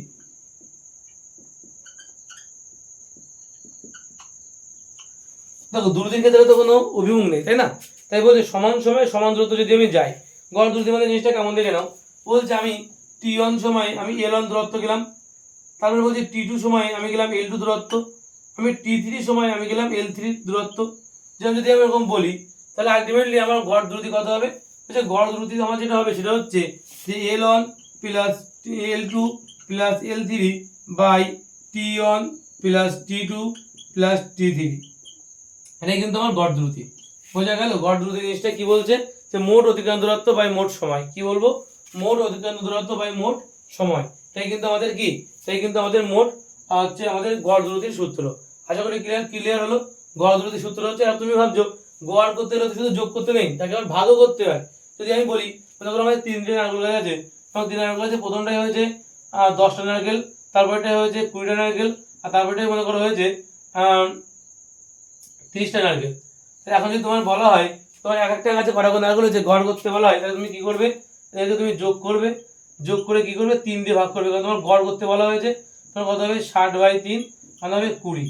তাহলে গড় করতে হলে তো কাউকে কোনো সংখ্যা দিয়ে তত সংখ্যা দিয়ে ভাগ করতে হয় না, তাহলে হিসাব মতো দেখো আমি 3খানা মান নিয়েছি, তাই না, তাহলে গড় করতে গেলে কি করা উচিত, জিনিসটা কেমন ভাবে হওয়া উচিত দেখো, যে l1 plus l2 plus l3 by 3, এটা হচ্ছে মোট অতিক্রান্ত যে আমার দূরত্বের গড়, বাই যদি আমি সময়ের গড় করি তাহলে t1 plus t2 plus t3 by কিন্তু 3 হওয়া উচিত, এই দিন আর এই দিন কেটে যায়, কেটে গেলে কিন্তু এটা চলে আসে L1 L2 plus L3 by t1 t2 plus t3, অর্থাৎ মোট অতিক্রান্ত দূরত্ব বাই মোট সময়। বোঝা গেল? তাহলে গড় দ্রুতি বের করার সূত্র কি? গড় দ্রুতি বের করার সূত্র হচ্ছে মোট অতিক্রান্ত দূরত্ব বাই মোট সময়। আশা করি ক্লিয়ার হয়েছে। এবার আমাদের বলেছে তাৎক্ষণিক দ্রুতি, ঠিক আছে? তাৎক্ষণিক দ্রুতি কি বলছে দেখে নাও, সেটা গড় দ্রুতি আশা করি তোমাদের বোঝা গেল। এবার আমরা দ্বিতীয় যে টপিকটা দেখবো সেটা হলো তাৎক্ষণিক দ্রুতি। এই দ্রুতি যে তাৎক্ষণিক দ্রুতিটা কি বলছে, যে ভিন্ন ভিন্ন মুহূর্তে কোনো বস্তুর দ্রুতির সঠিক মান, অর্থাৎ বলছে যে তুমি কোনো একটা মানে তোমার এখানে বলছে তাৎক্ষণিক দ্রুতি, তাই তো? তাৎক্ষণিক দ্রুতি কি বলছে? বলছে কোনো এক মুহূর্তের দ্রুতি, মানে কোনো এক মুহূর্তের দ্রুতি, মানে এটা এভাবে লেখা যেতে পারে মুহূর্তের দ্রুতি, কোনো এক মুহূর্তে, এভাবে লিখে দিই কোনো এক মুহূর্তের দ্রুতি। জিনিসটা কি বুঝিয়ে দিচ্ছি দাঁড়াও। মনে করো তুমি গাড়ি চালাচ্ছ, বাইক চালাচ্ছ, তোমার বাইকে মনে করো গতিবেগ কত, মনে করো 30 থেকে বাড়তে বাড়তে শুরু করেছে, কিলোমিটার/ঘন্টা শুরু করছে। আর মনে করো আমাদের যারা নতুন যে বাইকগুলো এখন যে বাইকগুলো উঠছে মার্কেটে বেসিক্যালি, ওদের লেখা থাকে ওই কাটা সিস্টেম না, ওখানে মানে ডিজিটাল সিস্টেম আছে দেখবে ওখানে, তাই না? ডিজিটাল যে বাইকগুলো আছে দেখো কাটাগুলো দেখায় 30-এর পরে মনে করো 31, 32 করতে করতে 35, 40 এমন করে দেখায়। প্রতি মুহূর্তে গতিবেগের মান কিন্তু চেঞ্জ হতে থাকে। আমরা যত বেশি পিকআপ করবো তত কিন্তু কি হবে, গতিবেগের মানটা কিন্তু বাড়তে শুরু করে, তাই না? আবার কমেও যায়। তাহলে এই যে কোনো একটা মুহূর্তে মনে করো কোনো একটা মানে মুহূর্তে মনে করো আমি গতিবেগের মানটা যে আমি নজরে দিলাম তখন দেখাচ্ছে আমার গাড়ি চলছে কতই 40 কিলোমিটার/ঘন্টা। তার মানে এই নয় যে সারাক্ষণ 40-এ থাকবে, কিন্তু আবার চেঞ্জ হবে, 39 হবে, 41 হবে, 42 হবে, 38 হবে, হতেই পারে। তো এই কোনো একটা মুহূর্তে যে আমি গাড়ির গতিবেগ কত দেখলাম 40 কিমি/ঘন্টা, এটাকে বলা হয় তাৎক্ষণিক দ্রুতি। বোঝা গেল? অর্থাৎ কোনো একটা মুহূর্তের যে দ্রুতি, কোনো একটা মুহূর্তের যে দ্রুতি তাকে বলা হচ্ছে তাৎক্ষণিক দ্রুতি। আশা করি তোমাদের ক্লিয়ার হয়েছে, তাই তো? কোনো একটা মুহূর্তের দ্রুতিকে আমরা কি বলবো? তাৎক্ষণিক দ্রুতি। নেক্সট কি বলছি দেখো, আমাদের যে টপিকটা আছে সেটা হচ্ছে তাৎক্ষণিক দ্রুতি। বললাম বইতে সংজ্ঞা দেওয়া আছে, দেখবা যে কোনো বিন্দু থেকে ক্রমশ শূন্যের দিকে যাওয়া, অর্থাৎ এই তাৎক্ষণিক দ্রুতি থেকে আমাদের যে জিনিসটা মাথায় রাখতে হয় সেটা কিভাবে লেখা যেতে পারে। এটাকে লেখা হয় এইভাবে, কিন্তু দেখে নাও। লিমিট দিয়ে মনে করো ভি লিখছো তুমি, তাহলে লিমিট দিয়ে লিখতে গেলে কি লিখতে হবে? লিমিট, তোমার লিমিটের অঙ্ক মনে হয় ম্যাথে কোনো করনি, ঠিক আছে? ম্যাথে করবে ডেল অফ টি, লিমিট তোমার হচ্ছে del L by del T. সেখানে টি এর মানটা কী হবে? টি এর মান শূন্যের কাছাকাছি নিয়ে আছে, টেন্স টু জিরো বলা হয়, অর্থাৎ টি এর মান যত কম নেওয়া যেতে পারে। মানে বললাম না তাৎক্ষণিক মানে কি, মানে 0. মনে করো 001 এই সেকেন্ডে তুমি মনে করো তোমার বেগ নির্ণয় করছো, এই সেকেন্ডের জন্য তোমার যে বেগটা থাকছে সেই বেগটাকে বলা হচ্ছে তাৎক্ষণিক দ্রুতি। তাহলে বলতে পারো 0.01 এই সেকেন্ডে যে তুমি বেগটা দেখতে পাচ্ছ, যে বেগটা আমি তোমার দেখতে পাচ্ছি সেটা তোমার তাৎক্ষণিক দ্রুতি। বোঝা গেল? অর্থাৎ কোনো একটা মুহূর্তের বেগ, কোনো একটা মুহূর্তের দ্রুতি, কোনো একটা মুহূর্তের দ্রুতিকে আমরা কি বলছি? তাৎক্ষণিক দ্রুতি। তখন ভি অফ লিমিট, লিমিট মানে কি? টি এর মানটা কিন্তু জিরোর খুব কাছাকাছি, যত কাছাকাছি তুমি নিয়ে পারো, জিরোর যত কাছাকাছি তুমি নিয়ে পারো, এটাই এর মানে হলো এটাই। এই টেন্স টু জিরো আমি লিখেছি আমি টি দিয়ে টেন্স টু জিরো বলা হয় এটাকে। দেখো তলায় লিমিটে তলায় লেখা আছে tends T del of T tends to zero, এর মানে হচ্ছে টি এর মান, ডেল অফ টি এর মান বা টি এর মান শূন্যের খুব কাছাকাছি। বোঝা গেল? কি বললাম? শূন্যের খুব কাছাকাছি। এবং এটাকে এইভাবে লেখা যেতে পারে ডিএল বাই ডিটি, ঠিক আছে? এটাকে কীভাবে লেখা যেতে পারে? DL by DT. এটাই কিন্তু আমাদের তাৎক্ষণিক দ্রুতির সূত্র, কিন্তু V is equal to DL by DT. এবার লাগবে কিন্তু পরে আমাদের ডি মানে হচ্ছে ভি মানে ডিএল বাই ডিটি, এটা কিন্তু তোমরা মুখস্থ করবে। এইবার দেখো বেগের ভাববেগটা বলি, এই দ্রুতি আশা করি ক্লিয়ার হলো। এটাকে এইভাবে লেখা হয়, মনে রাখবে টি এর মান খুব কম হলে তখন ডেল অফ টি লেখা যেতে পারে বা ডিটি লেখা যেতে পারে, তাহলে ডেরিভেটিভ করা হয়। এই ডেরিভেটিভটাও তোমরা কিন্তু শিখবে, তোমাদের ম্যাথে আছে, ঠিক আছে? তো আমি আগে দিন ডেরিভেটিভ, আমাদের ফার্স্ট ক্লাসে আমরা কিন্তু ডেরিভেটিভের কিছু সূত্র তোমাদের লিখিয়ে দিয়েছিলাম একদম লাস্টের দিকে। তোমরা যারা এখনো পর্যন্ত সেই ফার্স্ট ক্লাসটা দেখোনি, দেখো প্লে লিস্ট করে দিচ্ছি আমি, সেই প্লে লিস্টে যাবে, গিয়ে কিন্তু তোমরা সেই ভিডিওটা দেখতে পারো, অবশ্যই, ঠিক আছে? দেখতে পারো। বোঝা গেলো কি বললাম? আর তোমরা এখন যারা লাইক শেয়ার এবং সাবস্ক্রাইব করো অবশ্যই সেটা করে দেবে এবং বন্ধুদের জানাবে। এখানে তোমরা সমস্ত ফ্রি ক্লাসগুলো এখানে তোমরা পেয়ে যাবে, অসুবিধা হবে না কোনো। এখানে দেখো সমস্ত ম্যাথের সলিউশন করা হবে, নিউমেরিক্যালস যেগুলো ম্যাথের সলিউশন মানে ফিজিক্যাল সায়েন্সে তোমাদের যে নিউমেরিক্যালস সেগুলোই করা হবে এই চ্যানেলে, ঠিক আছে। সেই সাথে সাথে তোমাদের কিন্তু পুরো ফার্স্ট সেমিস্টারের যে চ্যাপ্টারগুলো তোমাদের পরীক্ষা আছে প্রতিটা চ্যাপ্টার টপিক ওয়াইজ এখানে আমি ভিডিও করব, ঠিক আছে। তোমাদের যার যা সমস্যা হবে সেই সমস্যাগুলো অবশ্যই কমেন্টে লিখে দেবে, আমি সেগুলো দেখে আবার আমি শর্ট টাইপ ভিডিও করে তোমাদের বলে দেবো, বা কোনো একদিন বড় ধরনের ভিডিও নিয়ে এসে তোমাদের প্রবলেম সলভ করে দেবো। বোঝা গেলো কী বললাম আমি? তো সঙ্গে থেকো, তাহলে অবশ্যই ভালো লাগবে এবং তোমাদেরও সুবিধা হবে, ঠিক আছে। তো চলো নেক্সট আমাদের কী বলছি দেখো, গড় দ্রুতি বললাম, তাৎক্ষণিক দ্রুতি বললাম, ঠিক আছে। তাহলে তোমরা ফুল গাইডেন্স পেয়ে যাবে, ফুল গাইড একদম, ঠিক আছে। ক্লাস 11-এ কোনো টিউশন পড়ানো লাগবে না, ঠিক আছে। এখান থেকেই দেখবো ফুল টিউশন হয়ে যাবে, ঠিক আছে। তারপরে বলেছে বেগ, বেগের ক্ষেত্রে আমরা বললাম বেগ ভেক্টর রাশি বলে দিয়েছি, তাই না। বেগের ক্ষেত্রে বেগ ভেক্টর রাশি বলে দিয়েছি। আচ্ছা, এখানে একটা কথা হলো বেগের একক মাত্রাও আমার বলা হয়ে গেছে। আমি বললাম না এটা আমি মাঝখানে লিখেছিলাম, তো ওই জন্যই যে দ্রুতি এবং বেগ দুজনের জন্যই লিখেছিলাম, এটা দুজনের জন্যই কিন্তু সমানভাবে এটা প্রযোজ্য। নেক্সট আমাদের যেটা দ্রুতি এবং বেগের মধ্যে পার্থক্য, দেখো দ্রুতি আর বেগের মধ্যে বেসিক পার্থক্য কি, দ্রুতি আমার স্কেলার রাশি, বেগ আমার ভেক্টর রাশি। দ্রুতির মান নেই, বেগের মান আছে, তাই না। দ্রুতিটা নির্দিষ্ট মানের মান আছে, এটা হচ্ছে দ্রুতি আর বেগের মধ্যে বেসিক পার্থক্য। যেমন দ্রুতিকে আমরা এইভাবে লিখলে দ্রুতি যেমন ঠিক, কিন্তু এটাকে বলে এইভাবে না লিখলে কিন্তু এটা ভুল হবে কিন্তু। দ্রুতিকে আমরা এইভাবে লিখতে পারি, কিন্তু বেগকে আমরা শুধুমাত্র কিলোমিটার পার ঘন্টা দিয়ে ছেড়ে দিলে হবে না, তার পাশে কিন্তু তার অভিমুখটা অবশ্যই উল্লেখ করতে হবে। তোমাদের বইতে কিন্তু এটাই লেখা আছে যে আমার বেগটা পূর্ব দিক বরাবর হচ্ছে না পশ্চিম দিক বরাবর না উত্তর দিক বরাবর না দক্ষিণ দিক বরাবর, এ থেকে বি এর দিকে না বি থেকে এর দিকে, যে কোনো দিক যে কোনোভাবে তোমাকে কিন্তু দিক উল্লেখ করতে হবে। প্রথমে এটাও বলতে পারো যে মুখের থেকে 30 ডিগ্রি কোণ না 60 ডিগ্রি কোণ না 45 ডিগ্রি কোণে আছি, যে কোনোভাবে তোমার দিক তোমার উল্লেখ করতে হবে, এটা হচ্ছে মেন কথা, ঠিক আছে। তুমি যেভাবে পারো উল্লেখ করো, কিন্তু করতে হবে। এবার আমরা যেটা দেখবো সেটা হলো গড় দ্রুতি, গড় বেগ। তো গড় দ্রুতি তো আমরা দেখেছিলাম, গড় বেগ সেম জিনিস। গড় দ্রুতি কি বলেছিলাম বলতো, যে মোট অতিক্রান্ত দূরত্ব বাই মোট সময়। গড় বেগও তাই, মোট সরণ বাই মোট সময়, গল্পটা সেম আছে। মনে রাখবে এই ক্ষেত্রে শুধুমাত্র বেগের ক্ষেত্রে কি হয় বলতো, বেগের ক্ষেত্রে কিন্তু অভিমুখগুলো নির্দিষ্ট দিক বরাবর হবে, নির্দিষ্ট দিক বরাবর। দ্রুতির ক্ষেত্রে কোনো অভিমুখ নেই, দ্রুতির ক্ষেত্রে তুমি যেভাবে খুশি চালাতে পারো, তাকে আমরা স্পিড বলি রাস্তাঘাটে। আমরা রাস্তাঘাটে বলি বেগ, এত বেগে চালাবি না, অত বেগে চালাবি না, কিন্তু বেগ কথাটা বলা ভুল, স্পিড বলাটা বেটার। তারপর রাস্তাতে একবার ধারে ধারে লেখা থাকে, রাস্তার ধারে ধারে তারপর একটা বলি এ থাকে রাখবা, তারপর দেখি মাথায় লেখা থাকে স্পিড 20 কিলোমিটার পার ঘন্টা বা এমন কিছু লেখা থাকে, দেখো গোল করে, তাহলে রাস্তার ধারে ধারে লেখা থাকে, মানে কিন্তু স্পিড লেখা থাকে। মানে বলো তো স্পিড কেন লেখা থাকে, কারণ আমরা জানি ওই রাস্তাগুলো কিন্তু টার্নিং আছে। আর যখনই তুমি রাস্তার অভিমুখ পরিবর্তন করবে, বেগের ক্ষেত্রে কিন্তু সরলরেখা হয়, জানো তো। বেগ বা সরণ এটা কিন্তু সবসময়ের জন্য কি স্ট্রেট লাইন বরাবর চলে। তুমি যখন অভিমুখ তোমার চেঞ্জ করছো, যখন তুমি মুভ করছো একদম মানে টার্ন নিচ্ছ, তখনই কিন্তু তোমার সেটা বেগ চেঞ্জ হয়ে যাচ্ছে, বেগের অভিমুখ চেঞ্জ হয়ে যাচ্ছে, ঠিক আছে। অর্থাৎ তাকে আমরা বলবো আর বেগ বলবো না, তখন সেটা হয়ে যায় কিন্তু দ্রুতি। বোঝা গেল? যখন তোমার বেগ একটা নির্দিষ্ট, তোমার অভিমুখ যখন নির্দিষ্ট দিকে থাকবে, তখন বেগ কিন্তু তখন কাউন্ট হয় একমাত্র, ঠিক আছে। বোঝা গেল কি বললাম? তাহলে গড় বেগ কি বলছে, মনে করো মোট অতিক্রান্ত দূরত্ব বাই মোট সময়কে, মোট সরণ বাই মোট সময়কে আমরা কি বলবো, গড় বেগ বলবো, ঠিক আছে। আর তাৎক্ষণিক বেগের ক্ষেত্রে এখানে একই গল্প, সেখানে লিখেছিলাম তাৎক্ষণিক বেগ, এখানে তাৎক্ষণিক বেগ ভি দিয়ে লেখা হয়, কারণ ভি মানে হচ্ছে কিভাবে লেখা হবে দেখো, এখানে লিমিট আনা হয়, লিমিট। আর তাৎক্ষণিক বেগ মানে কি, এবং একটা ক্ষুদ্র সময়, মাত্র ক্ষুদ্র সময়, মনে করো 0.1 সেকেন্ডে যে বেগটা তোমার আমি লক্ষ্য করবো, সেটাকেই বলা হচ্ছে লিমিট দিয়ে লেখা হয় তাৎক্ষণিক বেগ। ডেল অফ টি মানে 0, del S by del T, S দিয়ে কি লেখা হয় বলো তো, সরণকে লেখা হয় এস দিয়ে, আর অতিক্রান্ত দূরত্বকে লেখা হয় এল দিয়ে। তাহলে del S by del T, এটাকে আমরা লিখবো ডিএস বাই ডিটি। তাহলে বেগ মানে কি দেখলাম আমরা, বেগ মানে আমরা দেখলাম ডিএস বাই ডিটি, এইভাবে লেখা হয় বেগটাকে, ডিএস বাই ডিটি। আশা করি ক্লিয়ার হলো, ঠিক আছে। নেক্সট আমাদের সংখ্যাটাগুলো একটু দেখবে, ঠিক আছে। সংখ্যা তো আমি বলেই দিয়েছি আগের বারে সবই। নেক্সট আমাদের আছে সমবেগ আর অসমবেগ, দুটো নতুন নতুন পয়েন্ট এবার আমাদের দেখতে হবে। তো এটা মুছে দিলাম এই পাশটা।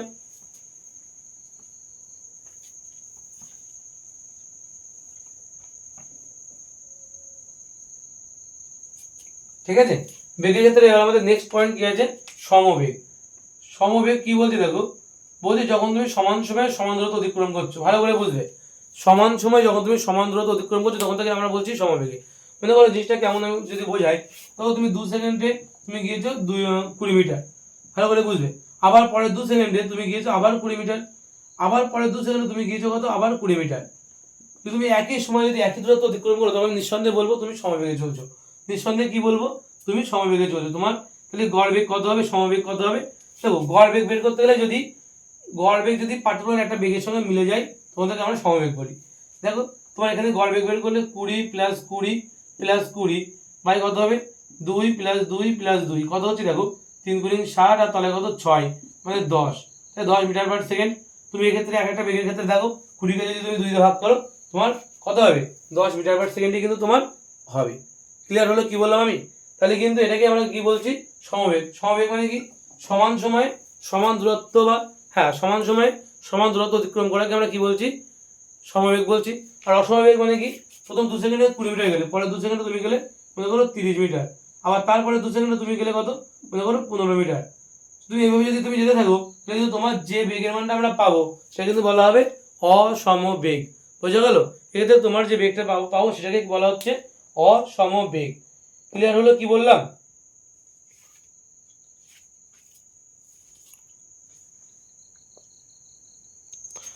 তাহলে আলটিমেটলি আমরা কি বুঝলাম, সমবেগ আর অসমবেগ কি বলছে, যখন কোনো বস্তুর বেগের মান এবং দিক যখন অপরিবর্তিত থাকে তখন তাকে আমরা বলি সমবেগ। আর যখন কোনো বস্তুর বেগের মান অথবা বেগের দিক অথবা বেগের মান এবং দিক উভয়ই যদি পরিবর্তিত হয় তখন তাকে আমরা বলি কিন্তু অসমবেগ। আশা করি ক্লিয়ার হয়েছে। অসমবেগের ক্ষেত্রে কিন্তু অভিমুখও চেঞ্জ হতে পারে, যে মান চেঞ্জ হবে এমনটা নয়, অভিমুখে কিন্তু চেঞ্জ হতে থাকে অটোমেটিক। ঠিক আছে, এটা কিন্তু আমাদের অসমবেগ বলছে। এবার বলছে সমবৃত্তীয় গতি কি বলছে, দেখো সমবৃত্তীয় গতিটা নিয়ে একটু আলোচনা করি। সমবৃত্তীয় গতি বলছে যে বৃত্তাকার পথে একটা গতি, এটা মুছে দিই তার জন্য এটা লাগবে না আমাদের আর। সমবৃত্তীয় গতি কি বলছে দেখো, সমবৃত্তীয় গতি বলছে একটা কণা মনে করো বৃত্তাকার পথে ঘুরছে, ভালো করে বুঝবে, একটা কণা বৃত্তাকার পথে ঘুরছে, এটা সেন্টার। যদি সে কথাটা বৃত্তাকার পথে ঘুরে মনে করো কণা এখানে আছে, তাহলে বেগের অভিমুখগুলো এই বরাবর হবে, স্পর্শ বরাবর বেরিয়ে যাবে।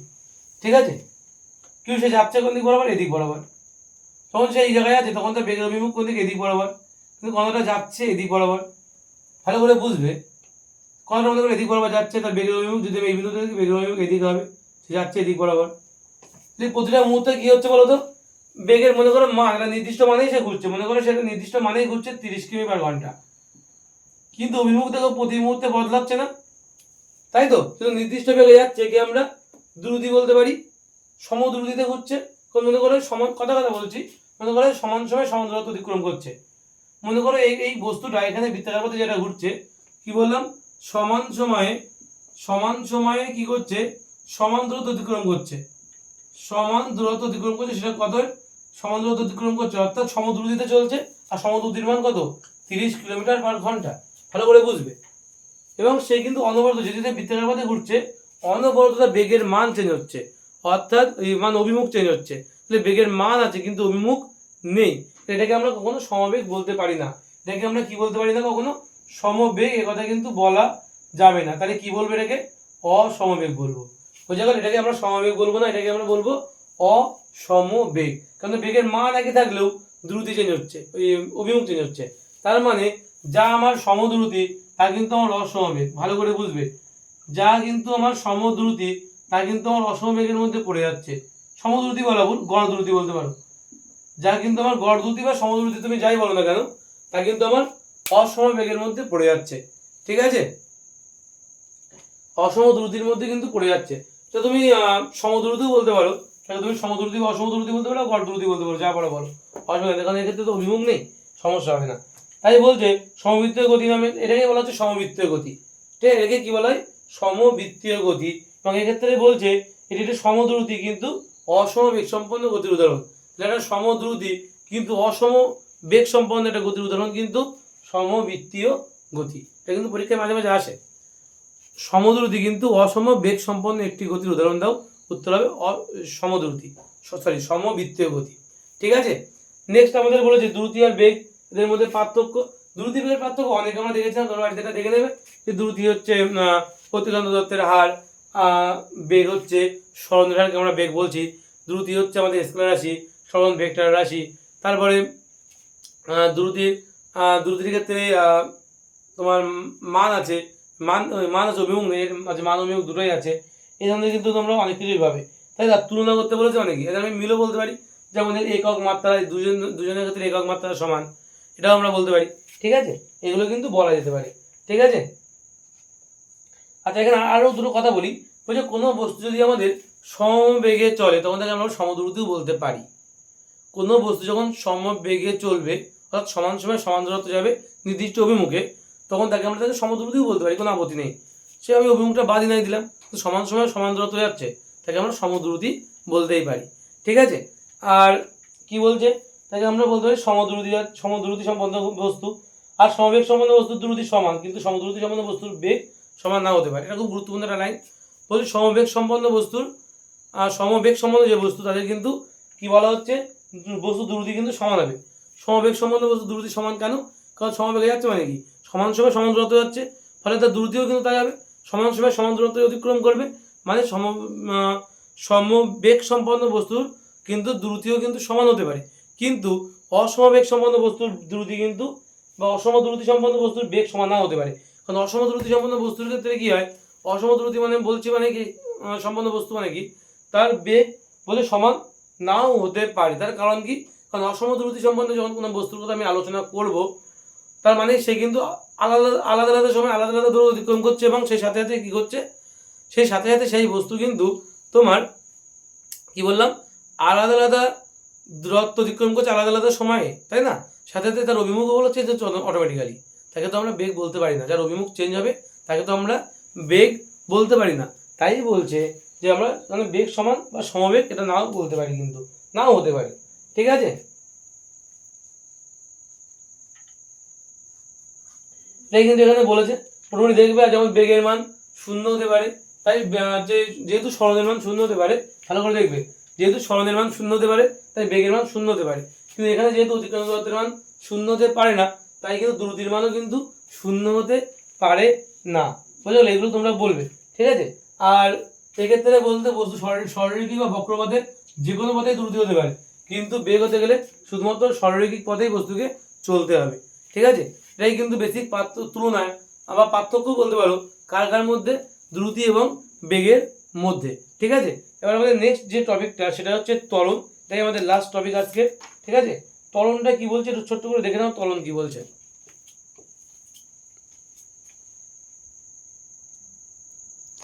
দেখো আমাদের লাস্ট যে টপিকটা আজকের আমাদের লেকচারের, আমাদের সেকেন্ড লেকচার চলছিল, তোমরা জানো আমাদের সেকেন্ড লেকচার চলছে। আমাদের ফার্স্ট লেকচার আমরা আগের দিন এখানে দুদিন মতো আগে আমি ভিডিওটা করে দিয়েছিলাম তোমাদের। আশা করি তোমরা সবাই দেখেছো। তোমরা যারা দেখোনি তারা অবশ্যই অবশ্যই আমাদের প্লে লিস্টে চলে যাবে, আমাদের চ্যানেলের প্লে লিস্টে যাবে, ও চ্যানেল সাবস্ক্রাইব করবে, প্লে লিস্টে যাবে, গিয়ে দেখবে এই প্লে লিস্টে দেখবে এই ভিডিওটা আছে, সেই সাথে সাথে দেখবে আগের ভিডিওটাও দেখবে আছে, পার্ট 1 লেখা আছে সেখানে। ঠিক আছে, একাদশ শ্রেণী সেমিস্টার 1-এর পার্ট 1-এর যে ভিডিও একমাত্রিক গতি, সেই ভিডিওটা কিন্তু অবশ্যই তোমরা দেখবে। তোমাদের যাবতীয় ডাউট কিন্তু তোমাদের সেখান থেকে ক্লিয়ার হয়ে যাবে। ঠিক আছে, তো চলো আমরা দেখি আমাদের লাস্ট যে টপিকটা সেটা বলছে ত্বরণ। ঠিক আছে, ত্বরণটা কি বলছে দেখো, ত্বরণ বলছে কি যে কোনো বস্তুর বেগের পরিবর্তনের হার কেন বলছি বুঝতেই পারছো, কি আছে আমাদের তলায় সময় আছে, তাই তো? তলায় কি আছে আমাদের সময় আছে, আর সময় থাকলে আমরা কি বলি, হার বলি, তাই না? আগেই বলেছিলাম তলায় যদি সময় দিয়ে ভাগ করতে হয় তাকে আমরা কি বলি, হার বলি। তাই এখানে কি বলবো যে কোনো বস্তুর বেগের পরিবর্তনের হারকে আমরা কি বলি, তার ত্বরণ বলি। আসলে তোমাদের ক্লিয়ার হলো, কোনো বস্তুর বেগের পরিবর্তনের হারকে আমরা তার ত্বরণ বলে থাকি। এই যে বেগের পরিবর্তন, এই পরিবর্তন মানে কি কি হতে পারে বলো তো? এই পরিবর্তন মানে কিন্তু তোমাদের তার বেগ বৃদ্ধি হতে পারে, বেগ হ্রাস হতে পারে, এগুলো সবই কিন্তু হতে পারে। কি বললাম, বেগ বৃদ্ধি হতে পারে, বেগ হ্রাসও কিন্তু হতে পারে, তাই তো? তাহলে বেগ বৃদ্ধি যদি হয় তখন আমরা কি বলি, দেখো মনে করো বেগ বৃদ্ধি পাচ্ছে, জিনিসটা কেমন, মনে করো কোনো একটা বস্তুর এখন গতিবেগ কত আছে, মনে করো প্রাথমিক গতিবেগকে আমরা ইউ দিয়ে লিখি, মনে করো ইউ এর মান কত আছে 30 কিলোমিটার পার ঘন্টা। মনে করো সে 5 সেকেন্ড পরে, ভালো করে বুঝবে, 5 সেকেন্ড পরে তার বেগ হয়েছে কত, তার বেগ হয়েছে মনে করো 40 কিলোমিটার পার ঘন্টা। তাহলে বলছে তার ত্বরণের মান কত হবে, ত্বরণকে আমরা এ দিয়ে লিখি, তার ত্বরণের মান কত হবে সেটা আমরা জিজ্ঞাসা করছে। সেই আমরা পরে দেখছি, ঠিক আছে? কিন্তু আগে এইটা আগে ঝামেলা মিটে নিই আমরা। ত্বরণ মানে কিন্তু কি বলতো, বেগ বৃদ্ধি বাই হ্রাস, বেগ বৃদ্ধি বাই সময়, বেগ বৃদ্ধি বাই সময়। এখন এই বেগ বৃদ্ধি মানে কি বলতো, অন্তিম বেগ থেকে প্রাথমিক বেগ বাদ দিতে হবে। অন্তিম বেগ থেকে কি করতে হবে, অন্তিম যে বেগ তার থেকে কি করতে হবে, প্রাথমিক বেগ বাদ দিতে হবে, তারপর তাকে সময় দিয়ে ভাগ করতে হবে। তো অন্তিম বেগ থেকে প্রাথমিক বেগ বাদ দিতে হবে, দিয়ে তাকে সময় দিয়ে যদি তুমি ভাগ করো তাহলে কিন্তু আমরা কি পাবো, তাহলে কিন্তু আমরা ত্বরণ পাবো। আশা করি বোঝা গেল। আমরা কি বললাম তাহলে, যদি আমরা যে বেগের বৃদ্ধি বা সময় অন্তিম বেগের থেকে প্রাথমিক বেগ বাদ দিই, সময় দিয়ে ভাগ করে, তাহলে আমরা কি পাবো, ত্বরণের মান পাবো। ত্বরণ মানে জিনিসটা কেমন, উদাহরণ দিয়ে একটু বলি। মনে করো তুমি বাড়ি থেকে মনে করো তুমি স্নান করে খাওয়া দাওয়া করে বাড়ি থেকে স্কুলের ব্যাগ ঘাড়ে করে নিয়ে তুমি বাড়ি থেকে বেরোলে। বাড়ি থেকে বেরোনোর পরে তুমি কি করলে, সাইকেলটা নিয়ে হাঁটতে রাস্তা অব্দি গেলে। যাওয়ার পরে সাইকেলে উঠে তুমি সাইকেলে পাক দেওয়া শুরু করেছো। যখন তুমি বাড়িতে ছিলে ভালো করে দেখবে, তখন তোমার বেগ কত ছিল বলো তো? তোমার সাইকেলের বেগ বা তোমার বেগ ছিল 0। তাহলে ধীরে ধীরে তুমি কি করছো, রাস্তায় যখন যাচ্ছ সেই বাড়িটা তুমি ক্রস করে বাড়ি যেয়ে আপডালে চলে গেলো। সঙ্গে সঙ্গে তোমার কী হলো বলতো, বাড়ি যেয়ে আপডালে চলে গেলো, তোমার বেগ বেড়ে গেল। তুমি মনে করো সঙ্গে সঙ্গে তোমার সাইকেলের বেগ কত হলো, মনে করো 5 কিলোমিটার/ঘন্টা। ঠিক আছে, তোমার বেগ মনে করো হয়ে গেল 5 কিলোমিটার না, 15 কিলোমিটার/ঘন্টা। এই বেগে তুমি চালাতে শুরু করে দিলে। ঠিক আছে, তোমার তাহলে বাড়িতে বেগ কত ছিল, 0। তারপর তোমার বেগ কত হলো, 15 কিলোমিটার/ঘন্টা। যদি এটা হয়, এবং তারপর তুমি কি হলে, তারপর তুমি আরো ম্যাক্সিমাম বেগে তুমি পৌঁছালে। ঠিক আছে, এবং তারপর তোমার বেগ হয়ে গেল 20 কিলোমিটার, তুমি আরো জোরে চালাচ্ছ। তারপর যেই তুমি স্কুলের কাছাকাছি পৌঁছে যাচ্ছ, কি বললাম, যেই তুমি স্কুলের কাছাকাছি পৌঁছালে সঙ্গে সঙ্গে তোমার বেগ কত হয়ে গেল, 20 কিলোমিটার থেকে কমতে কমতে আবার কিন্তু কি হলো, 15 কিলোমিটার/ঘন্টায় আসলো। তারপরে তোমার বেগ কত হলো, 0-তে আসলো। 0-তে কখন আসবে বলো তো, যখন তুমি স্কুলে পৌঁছে যাবে। কি বললাম তাহলে, তুমি যখন বাড়ি থেকে বেরোছো তোমার বেগ ছিল 0। বাড়ি থেকে বেরিয়ে রাস্তা থেকে বাড়ি যেয়ে আপডালে চলে গেলো, তোমার বেগ হয়ে গেল 15 কিলোমিটার/ঘন্টা। তারপরে তুমি কি করছো, তুমি যখন তুমি মাঝপথে চলে গেছো বাড়ির আর স্কুলের মাঝে, তখন তোমার বেগ কত হলো, 20 কিলোমিটার/ঘন্টা হয়ে গেল।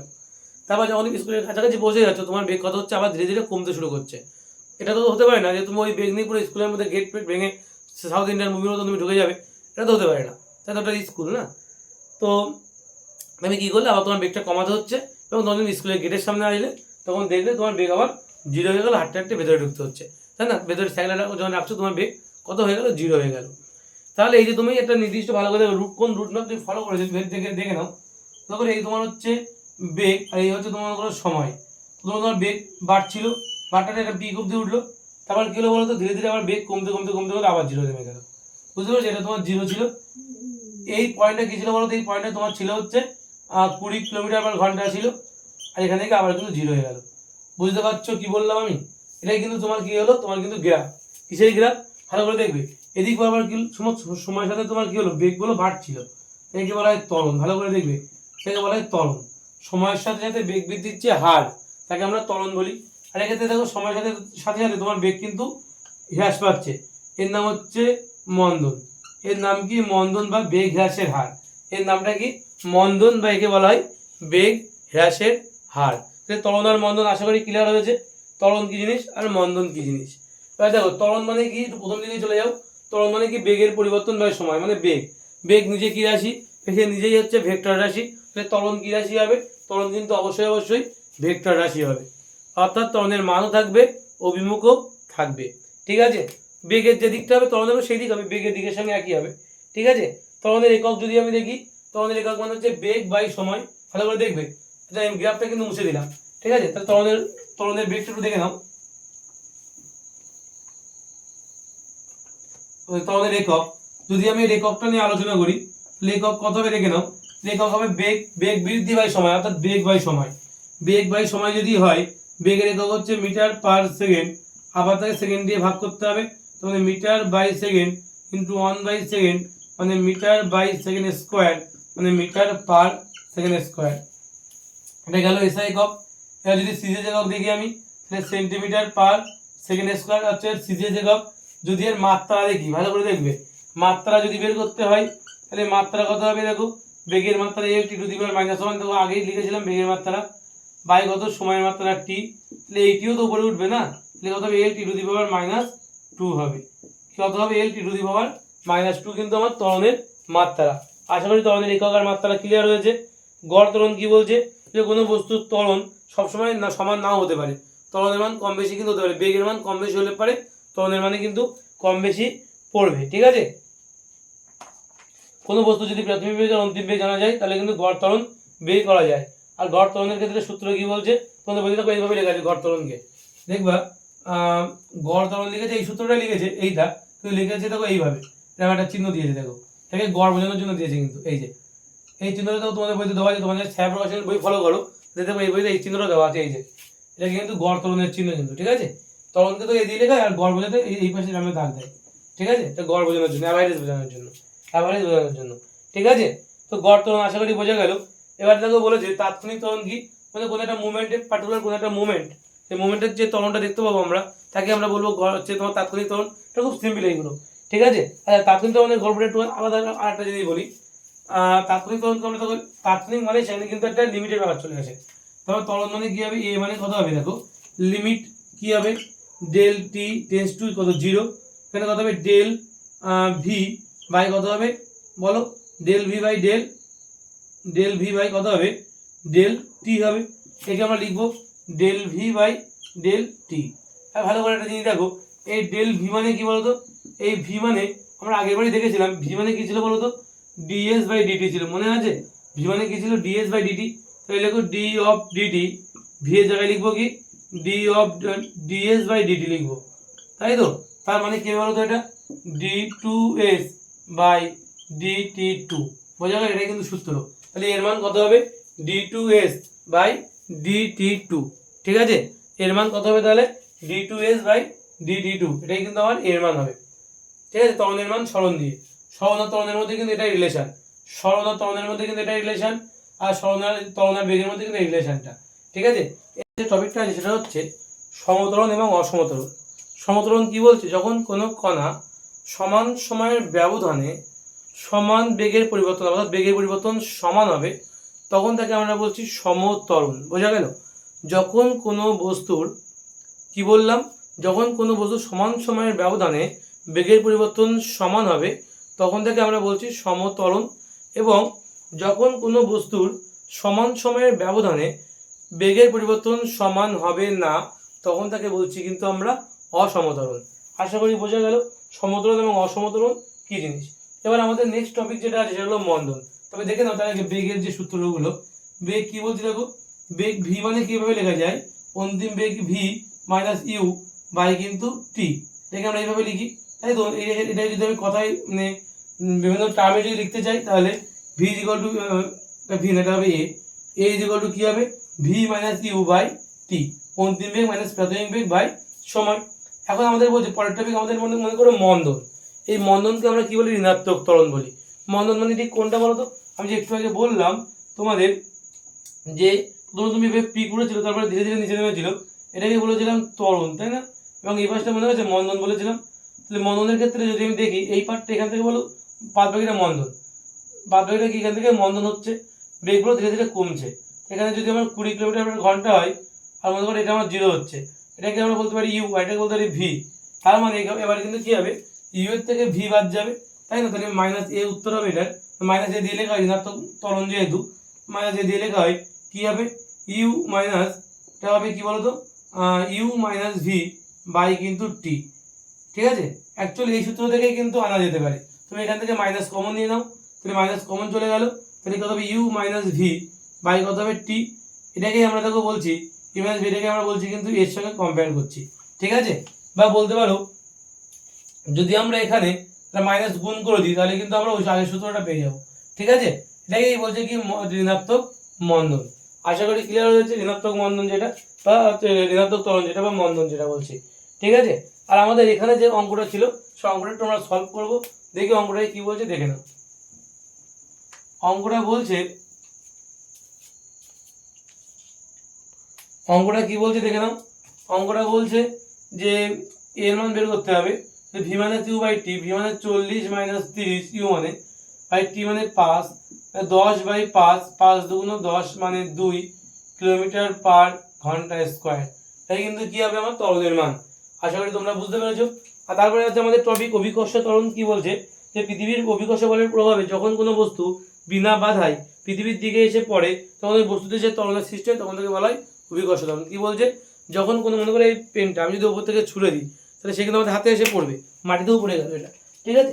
যখন বলছে কি বলছে, যখন কোনো বস্তু বলছে অভিকর্ষ বলের প্রভাবে যখন সে নিচের দিকে পড়ছে, নিচের দিকে পড়ার জন্য যে ত্বরণ নিয়ে যেতে হবে, বেগের তো পরিবর্তন অবশ্যই হবে, কারণ যখন কোনো বস্তু, ভালো করে দেখে নাও এই জায়গাটা, যখন কোনো বস্তু, এবার এখান থেকে তুমি কোনো বস্তুকে মনে করো ছেড়ে দিলে, একটা বলকে ছেড়ে দিয়ে নিচে পড়ছে, তাহলে এখান থেকে যখন তুমি ছেড়ে দিচ্ছ তখন কিন্তু এর মধ্যে কি হচ্ছে বলো তো, ওর বেগ কত বলো তো এখানে, এই মুহূর্তে বেগ কিন্তু 0, এর বেগ কিন্তু এই মুহূর্তে 0, এবং যখন এই বস্তুটা ইউ এর মান বলো, এটা এর মান 0, যখন এই বস্তুটা নিচের দিকে পড়ছে তখন ওর বেগগুলো তত বৃদ্ধি পাচ্ছে, ভি এর মান কিন্তু বৃদ্ধি পাচ্ছে, বোঝা গেল।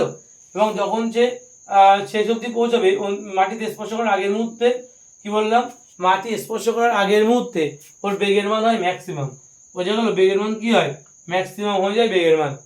তাহলে দেখো বেগের মান তো ধীরে ধীরে বাড়ছে, 0 থেকে ম্যাক্সিমাম অবধি যাচ্ছে, তো বেগের পরিবর্তন হচ্ছে, আর অবশ্যই উপর থেকে নিচে আসতে একটা মিনিমাম একটা সময় লাগবেই না, তাহলে যেহেতু সময়ও লাগছে তাই একে বলা হচ্ছে কি, তাই বলা হয় যে উপর থেকে নিচে পড়ার সময় বেগের যে পরিবর্তন হওয়ার সাথে সাথে তার মধ্যে অবশ্যই একটা ত্বরণের সৃষ্টি হয়, আর এই ত্বরণের নামটাই হচ্ছে অভিকর্ষ ত্বরণ, বোঝা গেল অভিকর্ষ ত্বরণ জিনিসটা কি বলছে। আচ্ছা নেক্সট আমাদের অভিকর্ষ ত্বরণের একটা মান আছে, এটাকে আমরা স্মল জি দিয়ে লিখি, 9.8 মিটার পার সেকেন্ড স্কোয়ার, ঠিক আছে, 9.8 মিটার পার সেকেন্ড স্কোয়ার বা 980 সেন্টিমিটার পার সেকেন্ড স্কোয়ার, ঠিক আছে, এটা বলো অঙ্ক করতে কাজে লাগে, তোমরা দেখবে। আচ্ছা এই ছিল আমাদের লেখচিত্রের সাহায্যে গতির প্রকাশের আগে পর্যন্ত, অর্থাৎ আমরা কোনটা দেখলাম, গতি সংক্রান্ত কয়েকটি ভৌত রাশি, এই টপিকটার উপর আজকে আমরা আলোচনা করলাম। অনেক কিছু আলোচনা করেছে, চলন ঘূর্ণন থেকে শুরু করে মিশ্র গতি থেকে শুরু করে সরণ, অতিচন্দ্র দত্ত, সরণ, বেগ, দ্রুতি, ত্বরণ, এই সবই কিন্তু আজকে আলোচনা করলাম এই ক্লাসে। বড় হয়ে গেছে ক্লাসটা জানি, তোমরা একটু সময় নিয়ে দেখবে, ধৈর্য ধরে দেখবে শেষ পর্যন্ত, যারা দেখছো তাদের খুব ভালোই বলবো, থ্যাংক ইউ বলবো, ঠিক আছে। এবং তোমরা এই চ্যানেলটা অবশ্যই সাবস্ক্রাইব করে দেবে, এবং পার্ট 3 ভিডিও খুব শীঘ্রই আসবে, যদি কোথাও বুঝতে অসুবিধা হয় অবশ্যই কমেন্ট করে জানাবে, ঠিক আছে।